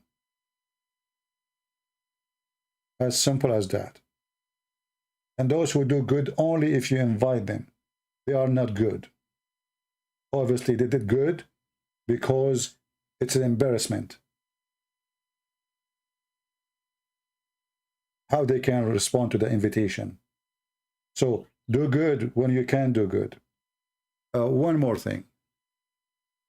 Somebody says, asking me about David Wood, he want to delete his channel. If you talk to David Wood, this is my message for him. Why? Why you want to delete your channel? I don't find any reason. I find it very funny and very weird, and it doesn't make any sense. At least let them delete your channel for you. At least let them do it. Don't give them the honor to get rid of you by yourself. You know what I mean? If the YouTube will delete it, okay. Then you can say, I have 700, 600,000 subscribers, and YouTube took me down. But now, if you are the one who deleted, you cannot say that. Secondly, even if you want to have a new platform, so what? Keep this channel. From time to time, post a video, say, hey guys, we made a video, go check it there.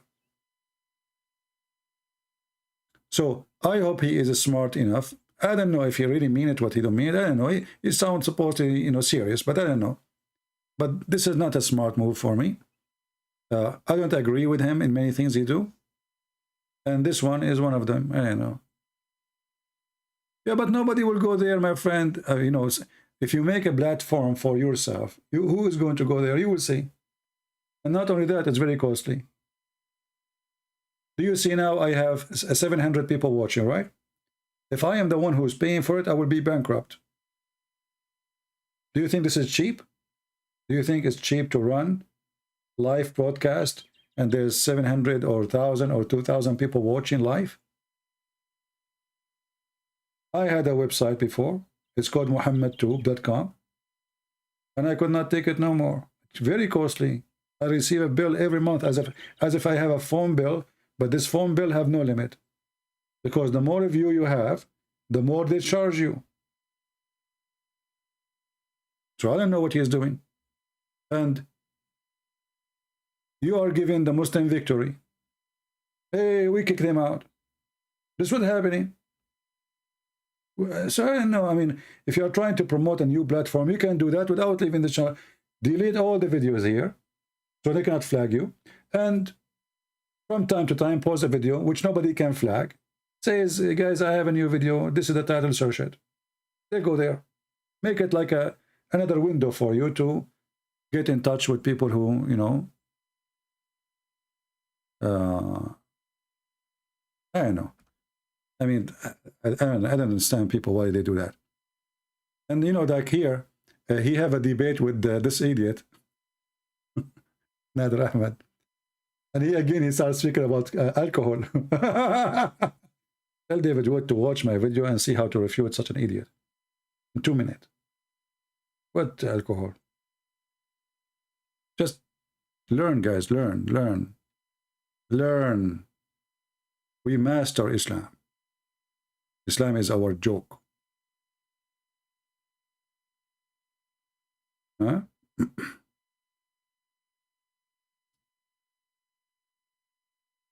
I'm not concerned of David Wood. David Wood will live without to, and what is it? But this is not the right decision to make. You can take all your channel down. I mean, your videos. Just leave it a place. You can make a comment from time to time. Hey guys, I'm here. Hey guys, I will have a debate. Hey guys, you know, just make it like a Twitter. Nobody can flag that. There's no point of deleting it, you know. I mean, there's no point. And you know what? If you want to delete it, give it to the different Christian. Give it to a church. Transform your account to different body. Without even saying to you, YouTube. You know. You see, if he's lucky actually, for me, each time I reach 100,000, YouTube delete my channel. Sometime even before the 70. So he have a channel for 12, 13 years. That's why he have a big number of subscribers. For me, I should have 3 million, 4 million subscribers. I was making videos before even David Wood became a Christian.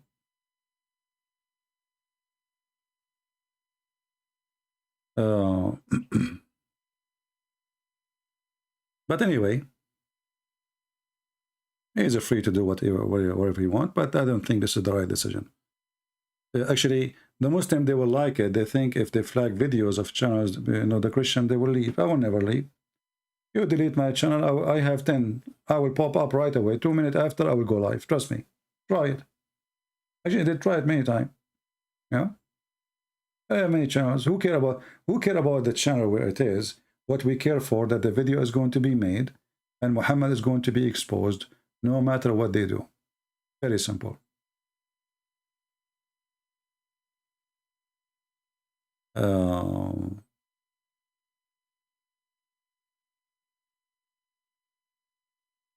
My friend, Sharia tube or not Sharia tube, who care? We use YouTube, even if it's Sharia tube. Even that is better, because that will make it more exciting. There's a fight happening, right? So why you expect them to support you? I mean, they are atheists and they are anti-Christianity. Since when the atheists, they love Christianity? They hate it. They hate us. You know, it's not a secret. So I'm not surprised YouTube is doing that to Christians. That is very normal to be done. Actually, they are being kind. If you think about how much they dislike us, you know, how much, you cannot imagine. CP, jealous of David Wood. Why I'm jealous? I'm asking him not to delete his channel. I will be jealous. Get out of here. I'm asking him not to delete. How that make me jealous? Stupid people. Unbelievable. I mean, people, they are really stupid. How come David Wood lost the debate? How come you don't debate critic of the Bible like Rahman? He don't dare. Bring him. Actually, you know what? Rahman already, he himself, he got himself busted in the video with David Wood. Let me find the video. Hold on, just give me a second. I hope it's still there. We play the intro every time, right? Even with your Mimi Hijab. And Rahman, he believed that Jesus is not Christ, and he was crucified. So this guy, he got you busted, you Muslims. So you should pray to Allah that he is wrong. And this is how stupid the Muslims are. They are asking me to debate such a guy who denied that Jesus is even Christ. So if he won, you said he won, right? That's mean Muhammad lost. Muslims are really stupid. Their hatred made them lose their mind. This is let us, if we go to David Wood, let us see where he spoke with this Borat. I'm trying just to find the video. And you will see that Borat, he admit that must be Jesus is God. Because when he been speaking about the one who appeared to the disciples, Borat, he said, for sure something appeared to them. For sure. That's it. You admit that Jesus is God. So what do you mean for sure someone appeared to them? Appear, not a normal person, like appear like a miracle appearance. I don't know where to find his video. I think he have 3 videos with David Wood. Yeah, but you can find it and you can watch it. We agree that someone appeared to the disciples, and that is supposedly Jesus. So by saying that means Jesus is resurrected, and Jesus is, the true God.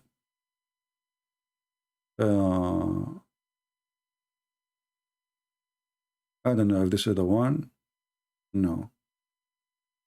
Let us see.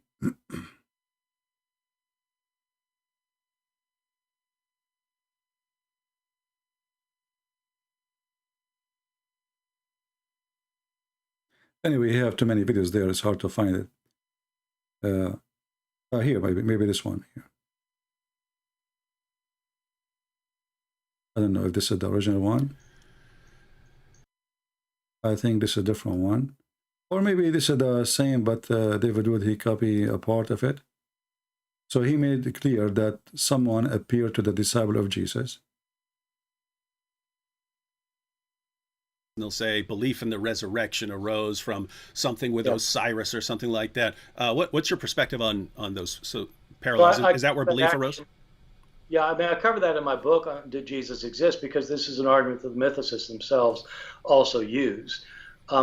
My view is that there are a lot of stories about Jesus that do closely parallel stories that you get about other sons of God in the ancient world that were in circulation before Christianity. And so you have people who are born miraculously when a divine being makes a woman. See, Abdul, so if you believe what he is saying, that means your prophet is copying a story from previous religious group. This is what his idea. But it's not true. because the birth of miraculously, as he claimed, all the names he will count to us, we will find that this is not really what happened to Jesus. So this is dishonest.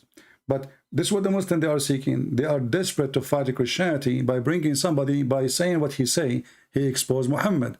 Because the Quran says that Mary, she was a virgin. So therefore, Muhammad is a fraud, copying a false story. See what the Muslims, they do to themselves? And who said, I don't debate such a guy? Bring him, we will laugh. I never say to anyone, anyone can call me. Anyone. When I open my Skype, I say, who want to call? I never said no to anyone. The only one I don't allow to call me is the Christians. Everybody know that. Why David Wood is speaking to him? I don't know. People, they have their own idea to invite and make interview. And look what I don't like about David Wood work here. He is interviewing a guy who is bashing Christianity. And as David Wood is answering no. What does that mean? I mean, what, shouldn't you get him busted? Says no, this is, you know, okay, give us a story like it. Name for me a story and let us discuss it. So such an interview is, for me, I believe it's a silly, stupid idea, because you are giving a chance to someone to bash Christianity. He say whatever he say, and you don't refute him. So you are giving him now a chance to deceive the Christians and make them believe in his ideas. Because what? Because he said what he just said, and you did not answer him. So for me, all those interviews are a stupid interview. I will never do interview with Borat. I will make him shish kebab. No interview. What interview for? Who is he? People, they do things, you know. You can't tell people what to do. Everybody think he is the right way, right? And you might say the same about me. Maybe David Wood is doing better, you know, the right way. Yeah. For me, I believe this is not right and not even smart. The second somebody he mentioned something, I believe it's a lie. I have to do fact check immediately, and don't let him go with his lie. Otherwise, there's no point of me and this person to be here. Do you see why Muslims, they don't dare to speak to me? If we go right now and we choose any debate, if we can't call it a debate, I don't debate Muslims. We know we get them busted. We don't debate them. You cannot debate a liar. So if you check any of my, if I search right now, let me search. You will see the first thing will happen right away is getting the Abdul busted by something he said, not I said.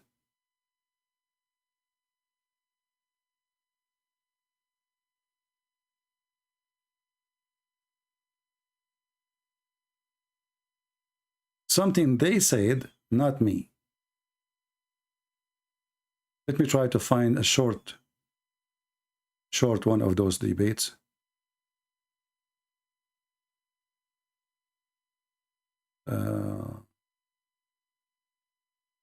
All of them, they are long. Let us see. I mean, 1 hour, 2 hours, 3 hours.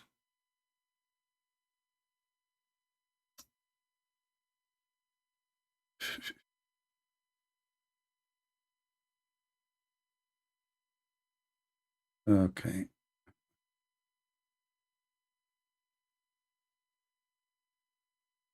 Until now, we failed to find one. You remember this guy? You remember this guy? This is guy, he called me. He says he is from TEDx show. Like, it's a big deal for me. Like, do you know who I am? You remember him? Do you know who I am? Okay, who you are? I am, etc. person, Uthman, whatever was his name. Omar Abdullah Fattah from TED Talk. Okay, and how that can help us? You are from there. Is that like a certificate? I mean, look how silly people are if they invited you to talk, because this is a stupid, you know, the management there, they are a bunch of idiots who invite Muslims to lie openly. You can lie to them, you can lie to the American, you can lie to the European, but you cannot lie to me. So if you watch it, you would die laughing. I mean, any one of them. I'm just trying to find something we can play short. And this is 23 minutes. I don't know. I mean, endless. Can we find something not 2 or 3 hours? Hold on, let me see.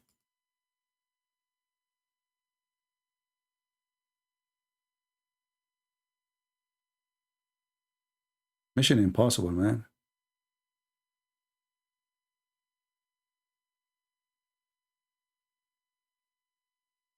You remember Perfect Dawah? Perfect Dawah. Perfect Dawah. He came to a debate with David Wood. You remember this guy as an example? Perfect Dawah. In front of David Wood, he is a scholar. He is knowledgeable. He knew Arabic. He can explain the Quran. He can, etc. Perfect Dawah. And in front of me is a potato.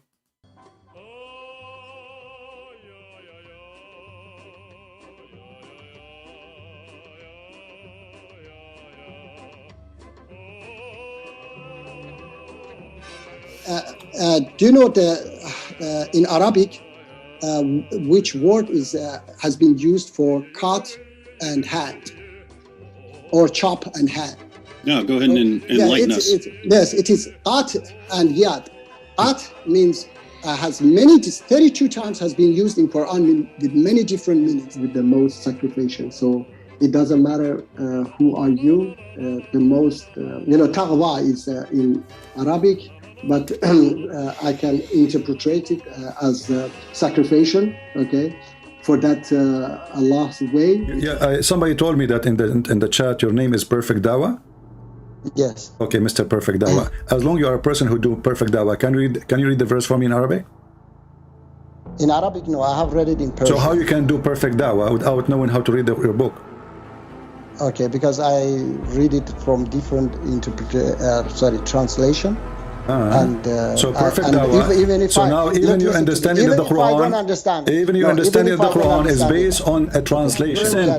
I left you up from your tail and your head is down. You can't escape me. I'm Christian Prince. So I want you to answer. So those who believe in such a thing, are they stupid, you think?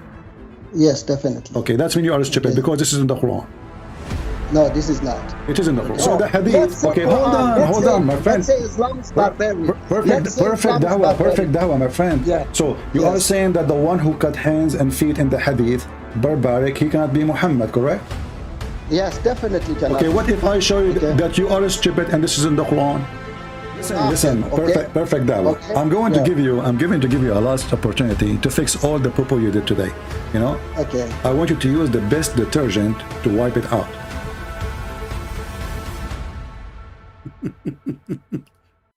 So this guy, he is a scholar in Arabic with David Wood. He is teaching how to know the meaning with the apostate prophet. You know, in 2 minutes, it took me 2 minutes to flip him upside down.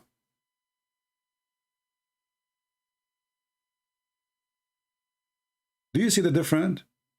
Go watch his debate with David Wood and his debate with the apostate prophet.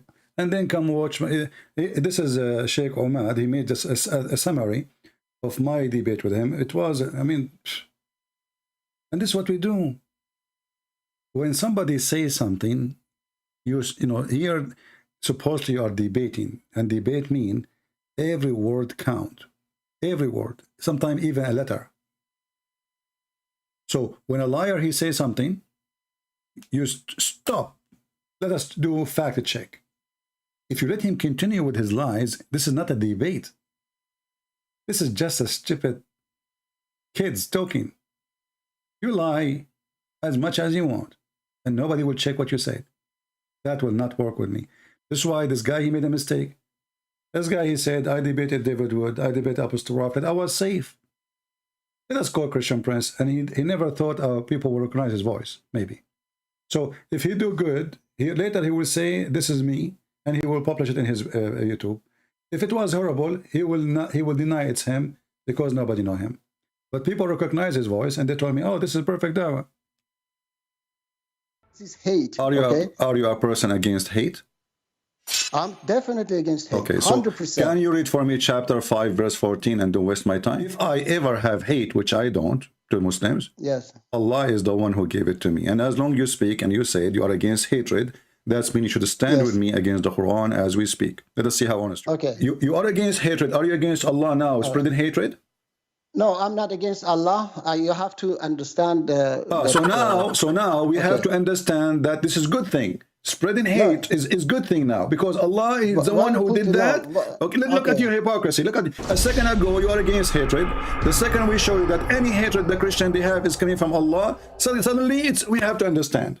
Okay, let us make it simple. If I call you a donkey, is that love or hatred?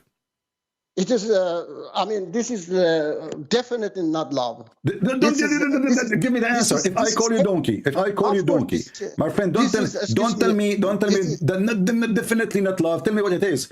If I call you, this is hate. Okay, guys, this is hate. So if Allah he used the word donkey, speaking about us, he is hating you. You see, you are the one who said to me, if I call you a donkey, this is hatred. And Allah he says that those who carry the book, they don't understand him, they are donkeys. And not only that, he says they are animals. There's a chapter, it's called a chapter of An'am. He says that those Christians, those Jews, they are the same as Al-An'am and worse, which means they are the same as animals, and they are even worse. What you say about that? Yeah, Allah talks about kuffar as well. You know, He says it doesn't matter. I thought this is hatred when you say to people like this. I thought this is hatred. Okay, yeah, Allah says that He hates the kuffar, those who oppress at it. Your prophet, he ordered to kill all the Christians, all the Jews. No, it's not all. No, never. Allah says that only fight those who fight you. Okay. Those who fight you, and fight as long as they fight. Okay, hold on. That's read the verse where it says those who read the verse where it says those. Anyway, just go watch it, and this is how we should deal with them. I see that all Christians mostly, they are not really, they don't learn, and they don't listen to the advice. They invite Muslim first, you should not do 5 minutes for you, 5 minutes for me. This is a very stupid idea, because in 5 minutes I can say 1,000 lie, and nobody will check them. It have to be open conversation, both of them talking at the same time.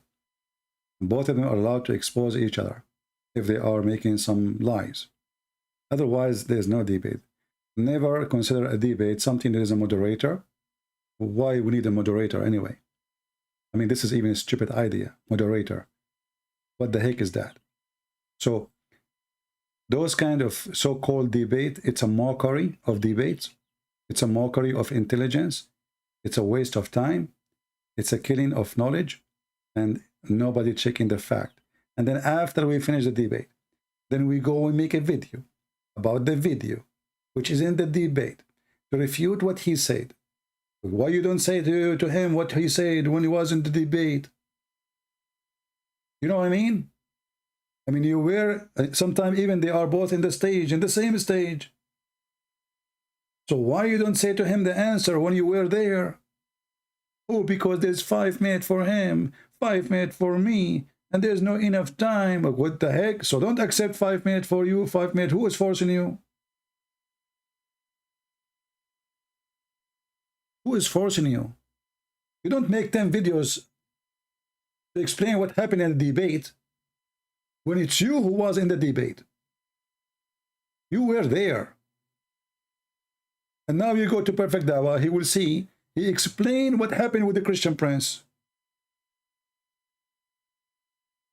What happened with the Christian prince? I made you shish kebab. Everybody noticed that you have no idea what are you talking about. The video you are watching here, this is in the channel of Shaykh Ahmed. Shaykh Ahmed, by the way, is a Muslim, ex-Muslim, sorry. As he told me, I don't know what he witnessed, that he left Islam because of me, him, and his family. And he have tons of videos. Go watch it. I don't know if he's here now, or I'm not sure. Yeah. Actually, his videos are very good because he's very. I can tell he have a talent for videos. You know, he have a lot of skills making videos.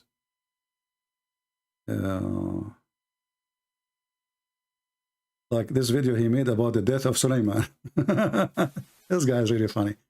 You remember the story of the death of Sulaiman? This is what some Christian, if they like to be affected, they can do, because those, they can be nice, funny, especially for youth. They watch them, they laugh, and they will see how stupid Islam is. Hello Habibis, I am Suleiman and this is my stick and this is my story. And then we find that Suleiman, he died, and he died standing holding a stick. And nobody noticed that he is dead. Why? Because of the stick. Those things happen all the time. I mean, think about it. If you are Suleiman and you are holding a stick, that's why it's important to hold a stick with you. You know? So Suleiman, he died. And he was holding a stick and he was leaning on it. And nobody noticed that he is dead. For more than a year. Assalamu alaikum, ya Suleiman. Until the termite, they ate the stick. The termite is talking to Suleiman, Sheikh Ahmed. Did you see a termite? He make a graphic for the termite.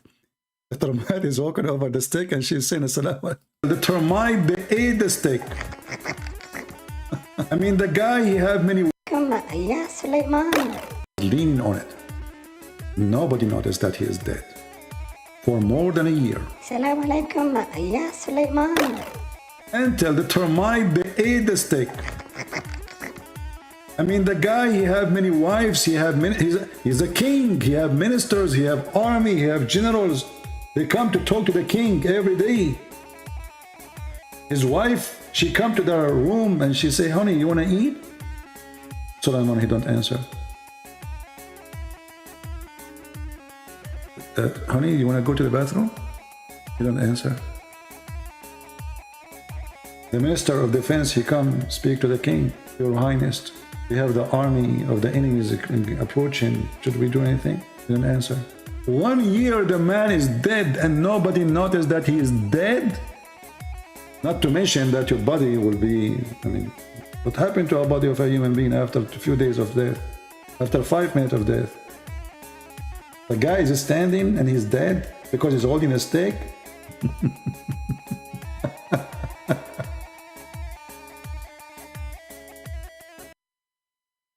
Yeah, anyway. So this is why, you know, we need to change the way we debate with the Mohammedan, because simply we don't debate with them. Rarely you will find a decent one who is giving answers, and those answers are according to his belief. They lie, my friend. They lie. The same Muslim who give you an answer today about a question he gave him today, he will give different answer for the same question tomorrow with different person. They lie. And this is lawful in Islam. In Islam, there's something is called taqiyya. And many people do not understand that it's very, very approved, encouraged to lie in Islam, especially if you are talking to non-Muslims. This is called faith defending. Remember when this better son, he made an interview with Sheikh Hamza? Sheikh Hamza, he said there are 6 things are important in Islam. Number 1, to protect the religion. To protect the religion. Have you ever heard of somebody, he believe in God, and this God is true God. He need to protect the religion of the true God? Well, cannot the true God defend his religion? How they defend it? By lying to you. And you will see here, it says it clearly, that a Muslim, he can speak to you in a friendly way, as long he don't mean it. He cannot take you as a friend. He cannot honor you. He cannot be a friend to you. He cannot be sincere. The one who is sincere, who take non-Muslim as a friend, he is a hypocrite. Disbelievers are the friend.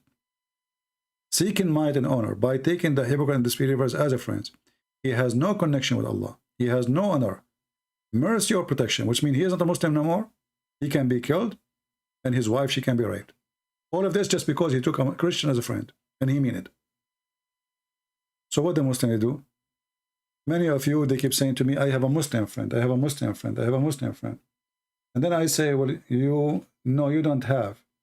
And then they say, oh, you are teaching division now. He said, my friend, you are stupid. Muslims do not accept non-Muslims as a friend. I'm not saying to you, you cannot have him as a friend. I'm saying to you, he's lying to you. He is not your friend. This is his religion. Chapter 5, verse 51.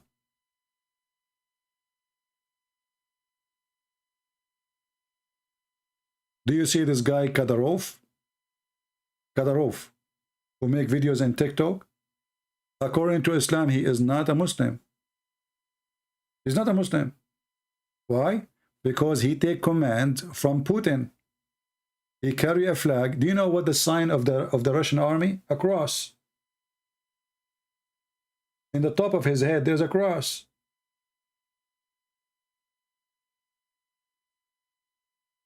And the Quran make it clear that the one who take non-Muslim as leaders or even as a friends, he is not a Muslim, he is one of them. So this guy, he go, mashallah, smashallah, alhamdulillah, bismillah, etc. And he make videos in TikTok and he sleep in his back like Mimi Hijab. And he's speaking about himself as he is like, you know, that's it, he is the top Muslim. But the Quran gave us a clear answer. What kind of a Muslim he is? He is not a Muslim. You do not even need interpretation for this verse. It's so clear. However, you can go and read any interpretation. A true Muslim, he don't pay tax to non-Muslims. A true Muslim, he do not accept non-Muslim as leaders, president, king. A true Muslim, he will not even live between them. A true Muslim, he will not even take them as a friend. A true Muslim, he can't be a helper. So when this guy, he fight under the command of Putin, and then he claimed he go to Hajj and he claimed that he is a Muslim, but the Quran is so clear. Do you see it? All of them, they are just liars, hypocrite. One day, they decide to fight Russia. The Russian, they smashed them. They made them shish kebab. And now they made a puppy to be their president. A puppy. And this puppy, any Muslim in Chechnya, he tried to open his mouth, he kill him. A criminal. He have no religion, he have no God. But he is practicing Islam perfectly. Why? Because hypocrisy is Islam and Islam is hypocrisy. And now he called Putin my commander. Imagine, you claim to be a president of a country, and then you call Putin your commander, you coward. What kind of a president you are?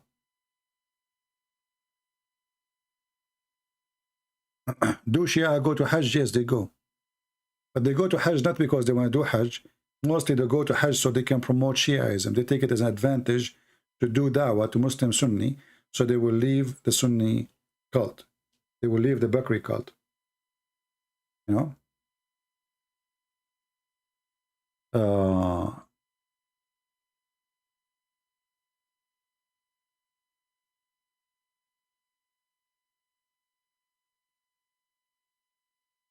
Anyway, I think we have enough for today.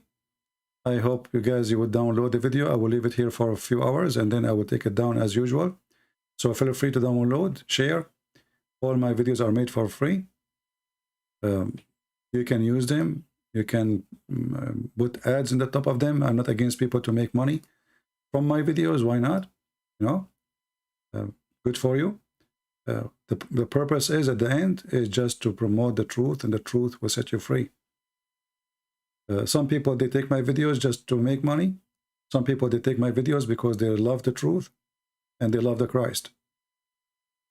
Everyone will be questioned one day for what reason he do things. We might do the same thing, but everyone have his own reason. And you will be judged by your reasons, not only by what you do. There are some people, they open a church, but they are not really being Christian. They are just trying to do business. Even though opening a church is something good, but the reason what count. Somebody might make a donation, but maybe to show off, to say he's good. You know, and they give donation in front of the people, says, listen, I donated to this guy, so everybody will see. So he claimed honor to himself. He claimed that he is a person who give. He is a good guy, you know. And those people, they have no blessing. So the act is good. The reason is bad. The Lord will act, you know, will ask you for your reasoning. The reason, my friend. What is your thought of on MBS, Mohammed bin Salman? You know, he is just a Middle Eastern dictator, criminal like the rest. The Middle East have to always have to dictator because Islam is religion there. And Islamic countries cannot be ruled unless you have a dictator. As simple as that. And those Muslims actually, they use Islam to silence anyone who oppose them, because Islam is a perfect dictator religion. Muhammad was a dictator.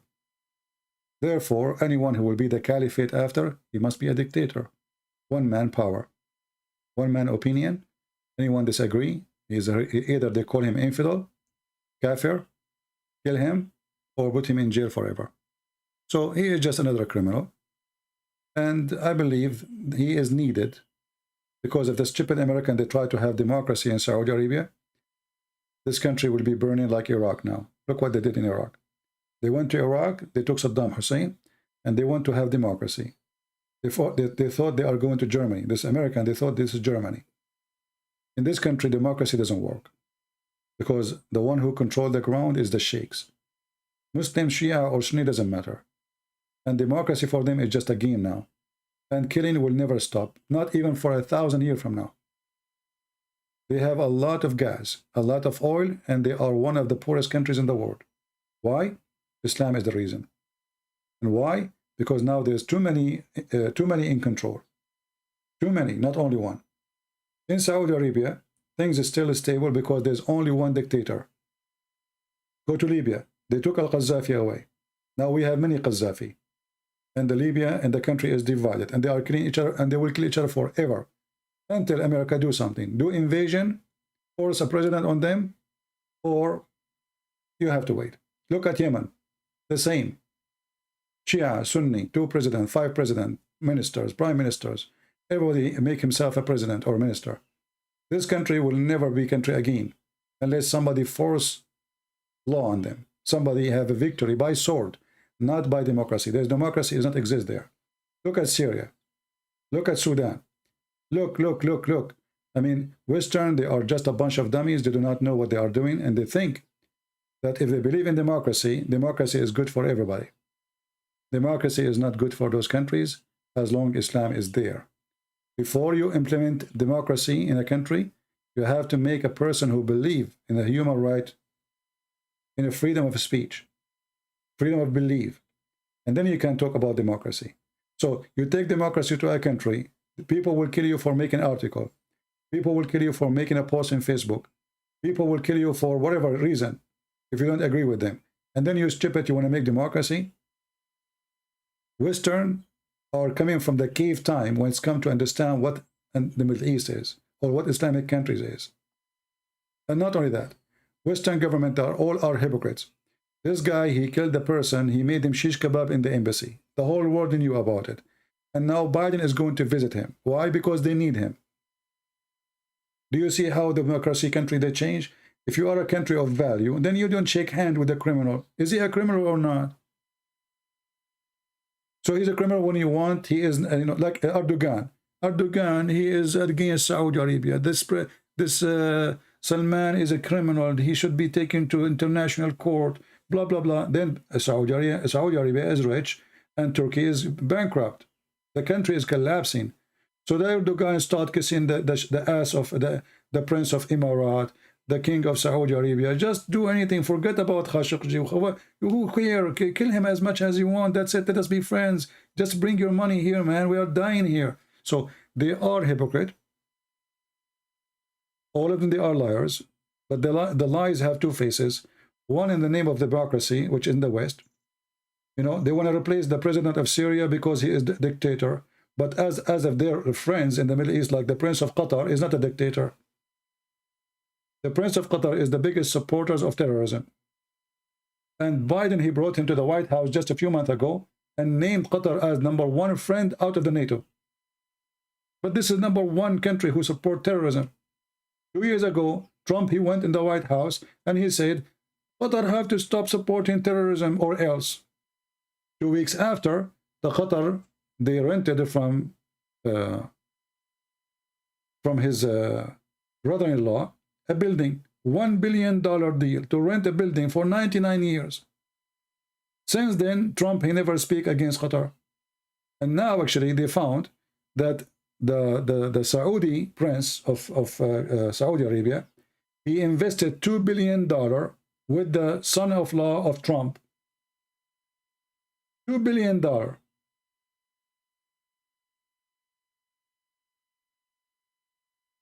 Isn't it clear that this is a corruption?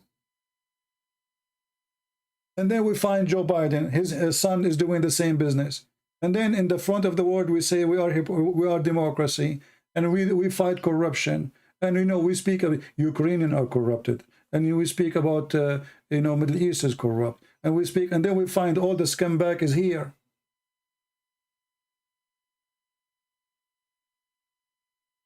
Joe Biden, Trump is just two coins, one coin actually, two faces. $2 billion with his son-in-law, Trump, from the Prince of Saudi Arabia, the Crown Prince. Why? What about investing with me, Crown Prince? Oh, you are not the son-in-law of Trump, right? So, my friend, all those countries, when you speak about politics is the land of snakes. Politics is a place for snakes, not for human. You cannot do politics and you are a human. You have to be snake, the son of a snake. And you sneak around. You change your face, you change your color, you change your skin, depending on the situation. People who do politics, they have no friends. They are not trustworthy. They will use you and they will throw you to the dogs when they done with you. I hope I gave you my answer.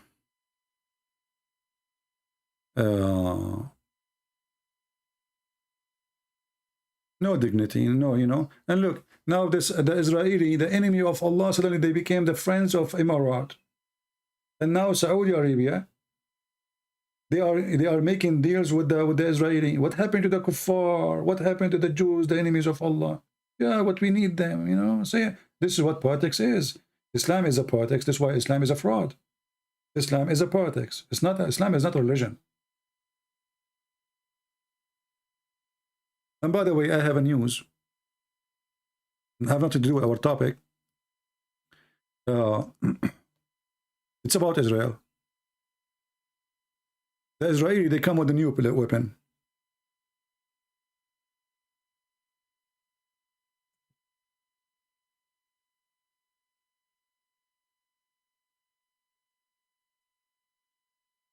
And this weapon will destroy many armies. Those people, they are really so smart. Before, when somebody throw a rocket at Israel, the Israeli army, they have a defense system. It's called the Doom. It's very costly to take missiles down. Guess what? Every missile now, they can take it down by the cost of $2. Will come to Israel. And if this army can destroy a missile flying in so fast a speed, and it's from short distance, they are not even a missile. They are like a trashy one, which is very hard to track. How easy for them then is going to take down a drone. So this army become the most powerful army in the world. And now soon you will see everybody kissing their ass. Those who hate the Jews, the Arab, the Emirati, the Bahrain, please, can we, they will not sell it to them, they will rent it maybe. It take $2 for every missile. It's like a price of a bullet. $2, imagine, to take down a missile. This is Israel. And those are the kuffar who Allah, He cursed them. And now the drone of USA will be taken down easy. The drone of the Russian, or the toy of Erdogan, he think he have a drone.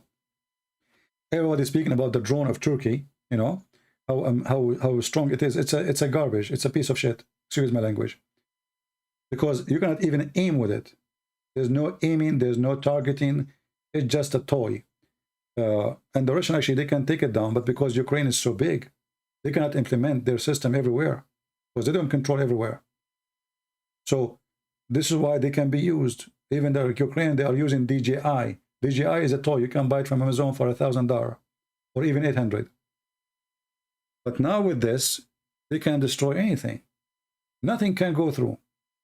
And imagine how fast it is, because Gaza is just a few meters away from Israel. They are in the borders. They are inside Israel, actually. So you don't have a time even to aim, to find the bomb. It takes a few seconds, maybe 15 seconds, that's it.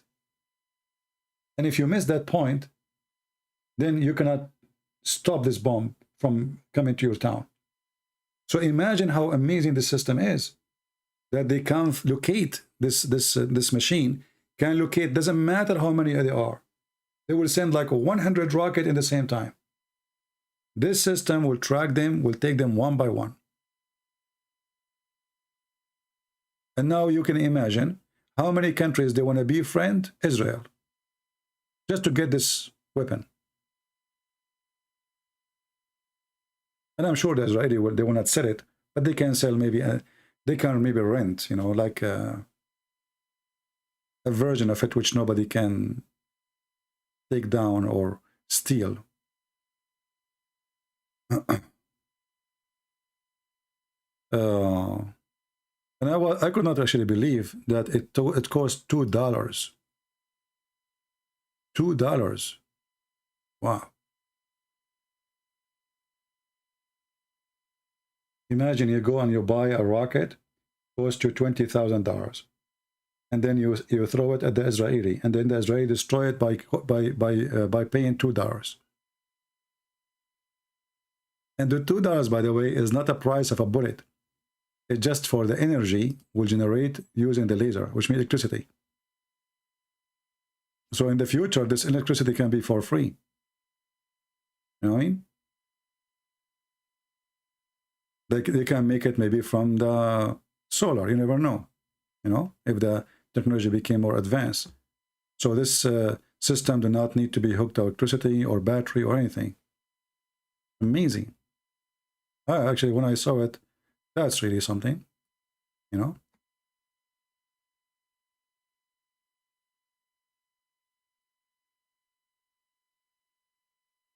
And actually, I'm happy for the Israeli to have such a weapon.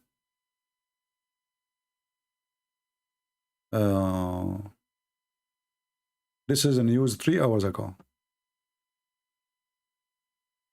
Israeli builds a laser weapon to zap threat out of the sky. From science fiction to facts in the air. Israel says, etc. Blah blah blah blah. And let us see what it says about the cost. You cannot click. You have to click at the rest of the article. Anyway, you will find. You can search it. $2. Have fun. Iran will make a rocket. Will cost them $500,000. The Israeli will destroy it with $2. How good is that? You know, you cannot beat that. Anyway, with this, I want to say thank you guys for being here. We were planning to go and leave from long time. You guys keeping me here. So don't forget to download the video. You can cut it pieces and make it parts and let everybody laugh based on the topic. Share and do the good work. You do not need invitation to subscribe, to share, to download, to leave a comment, to share your knowledge, the one you learn here or the one you have without me. Because all of us, we have knowledge, but we are shy sometimes even to be part of a conversation because we are afraid that somebody will say, oh, he is one of those people who spread hatred. We don't spread hatred. We spread the truth. And if we are in a time where the truth is called hatred, that is a blessing for us. We don't hate people. We don't hate Muslims. We hate lies. And we are here to expose lies. And to expose lies, you have to expose the liars who make the lies. That's what we do. Thank you. God bless you. And see you soon again. And I will wait until see the review, how big the review is. So if you want me to come back fast, help us. You know, I'm not going to keep this video for long, but if I see after staying for many hours, I have only a few thousands, I will say to him, you know what? My eyes hurt, honestly. I bought medicine. My eyes hurt from looking at the screen for long. And they are burning from screen. I will take a break. If nobody need me, if you guys don't need me to come back so fast, I will take a break. Break is good, right? So let me know, based on your view, based on your share, based on your work, we will make decision. Thank you very much, and God bless you.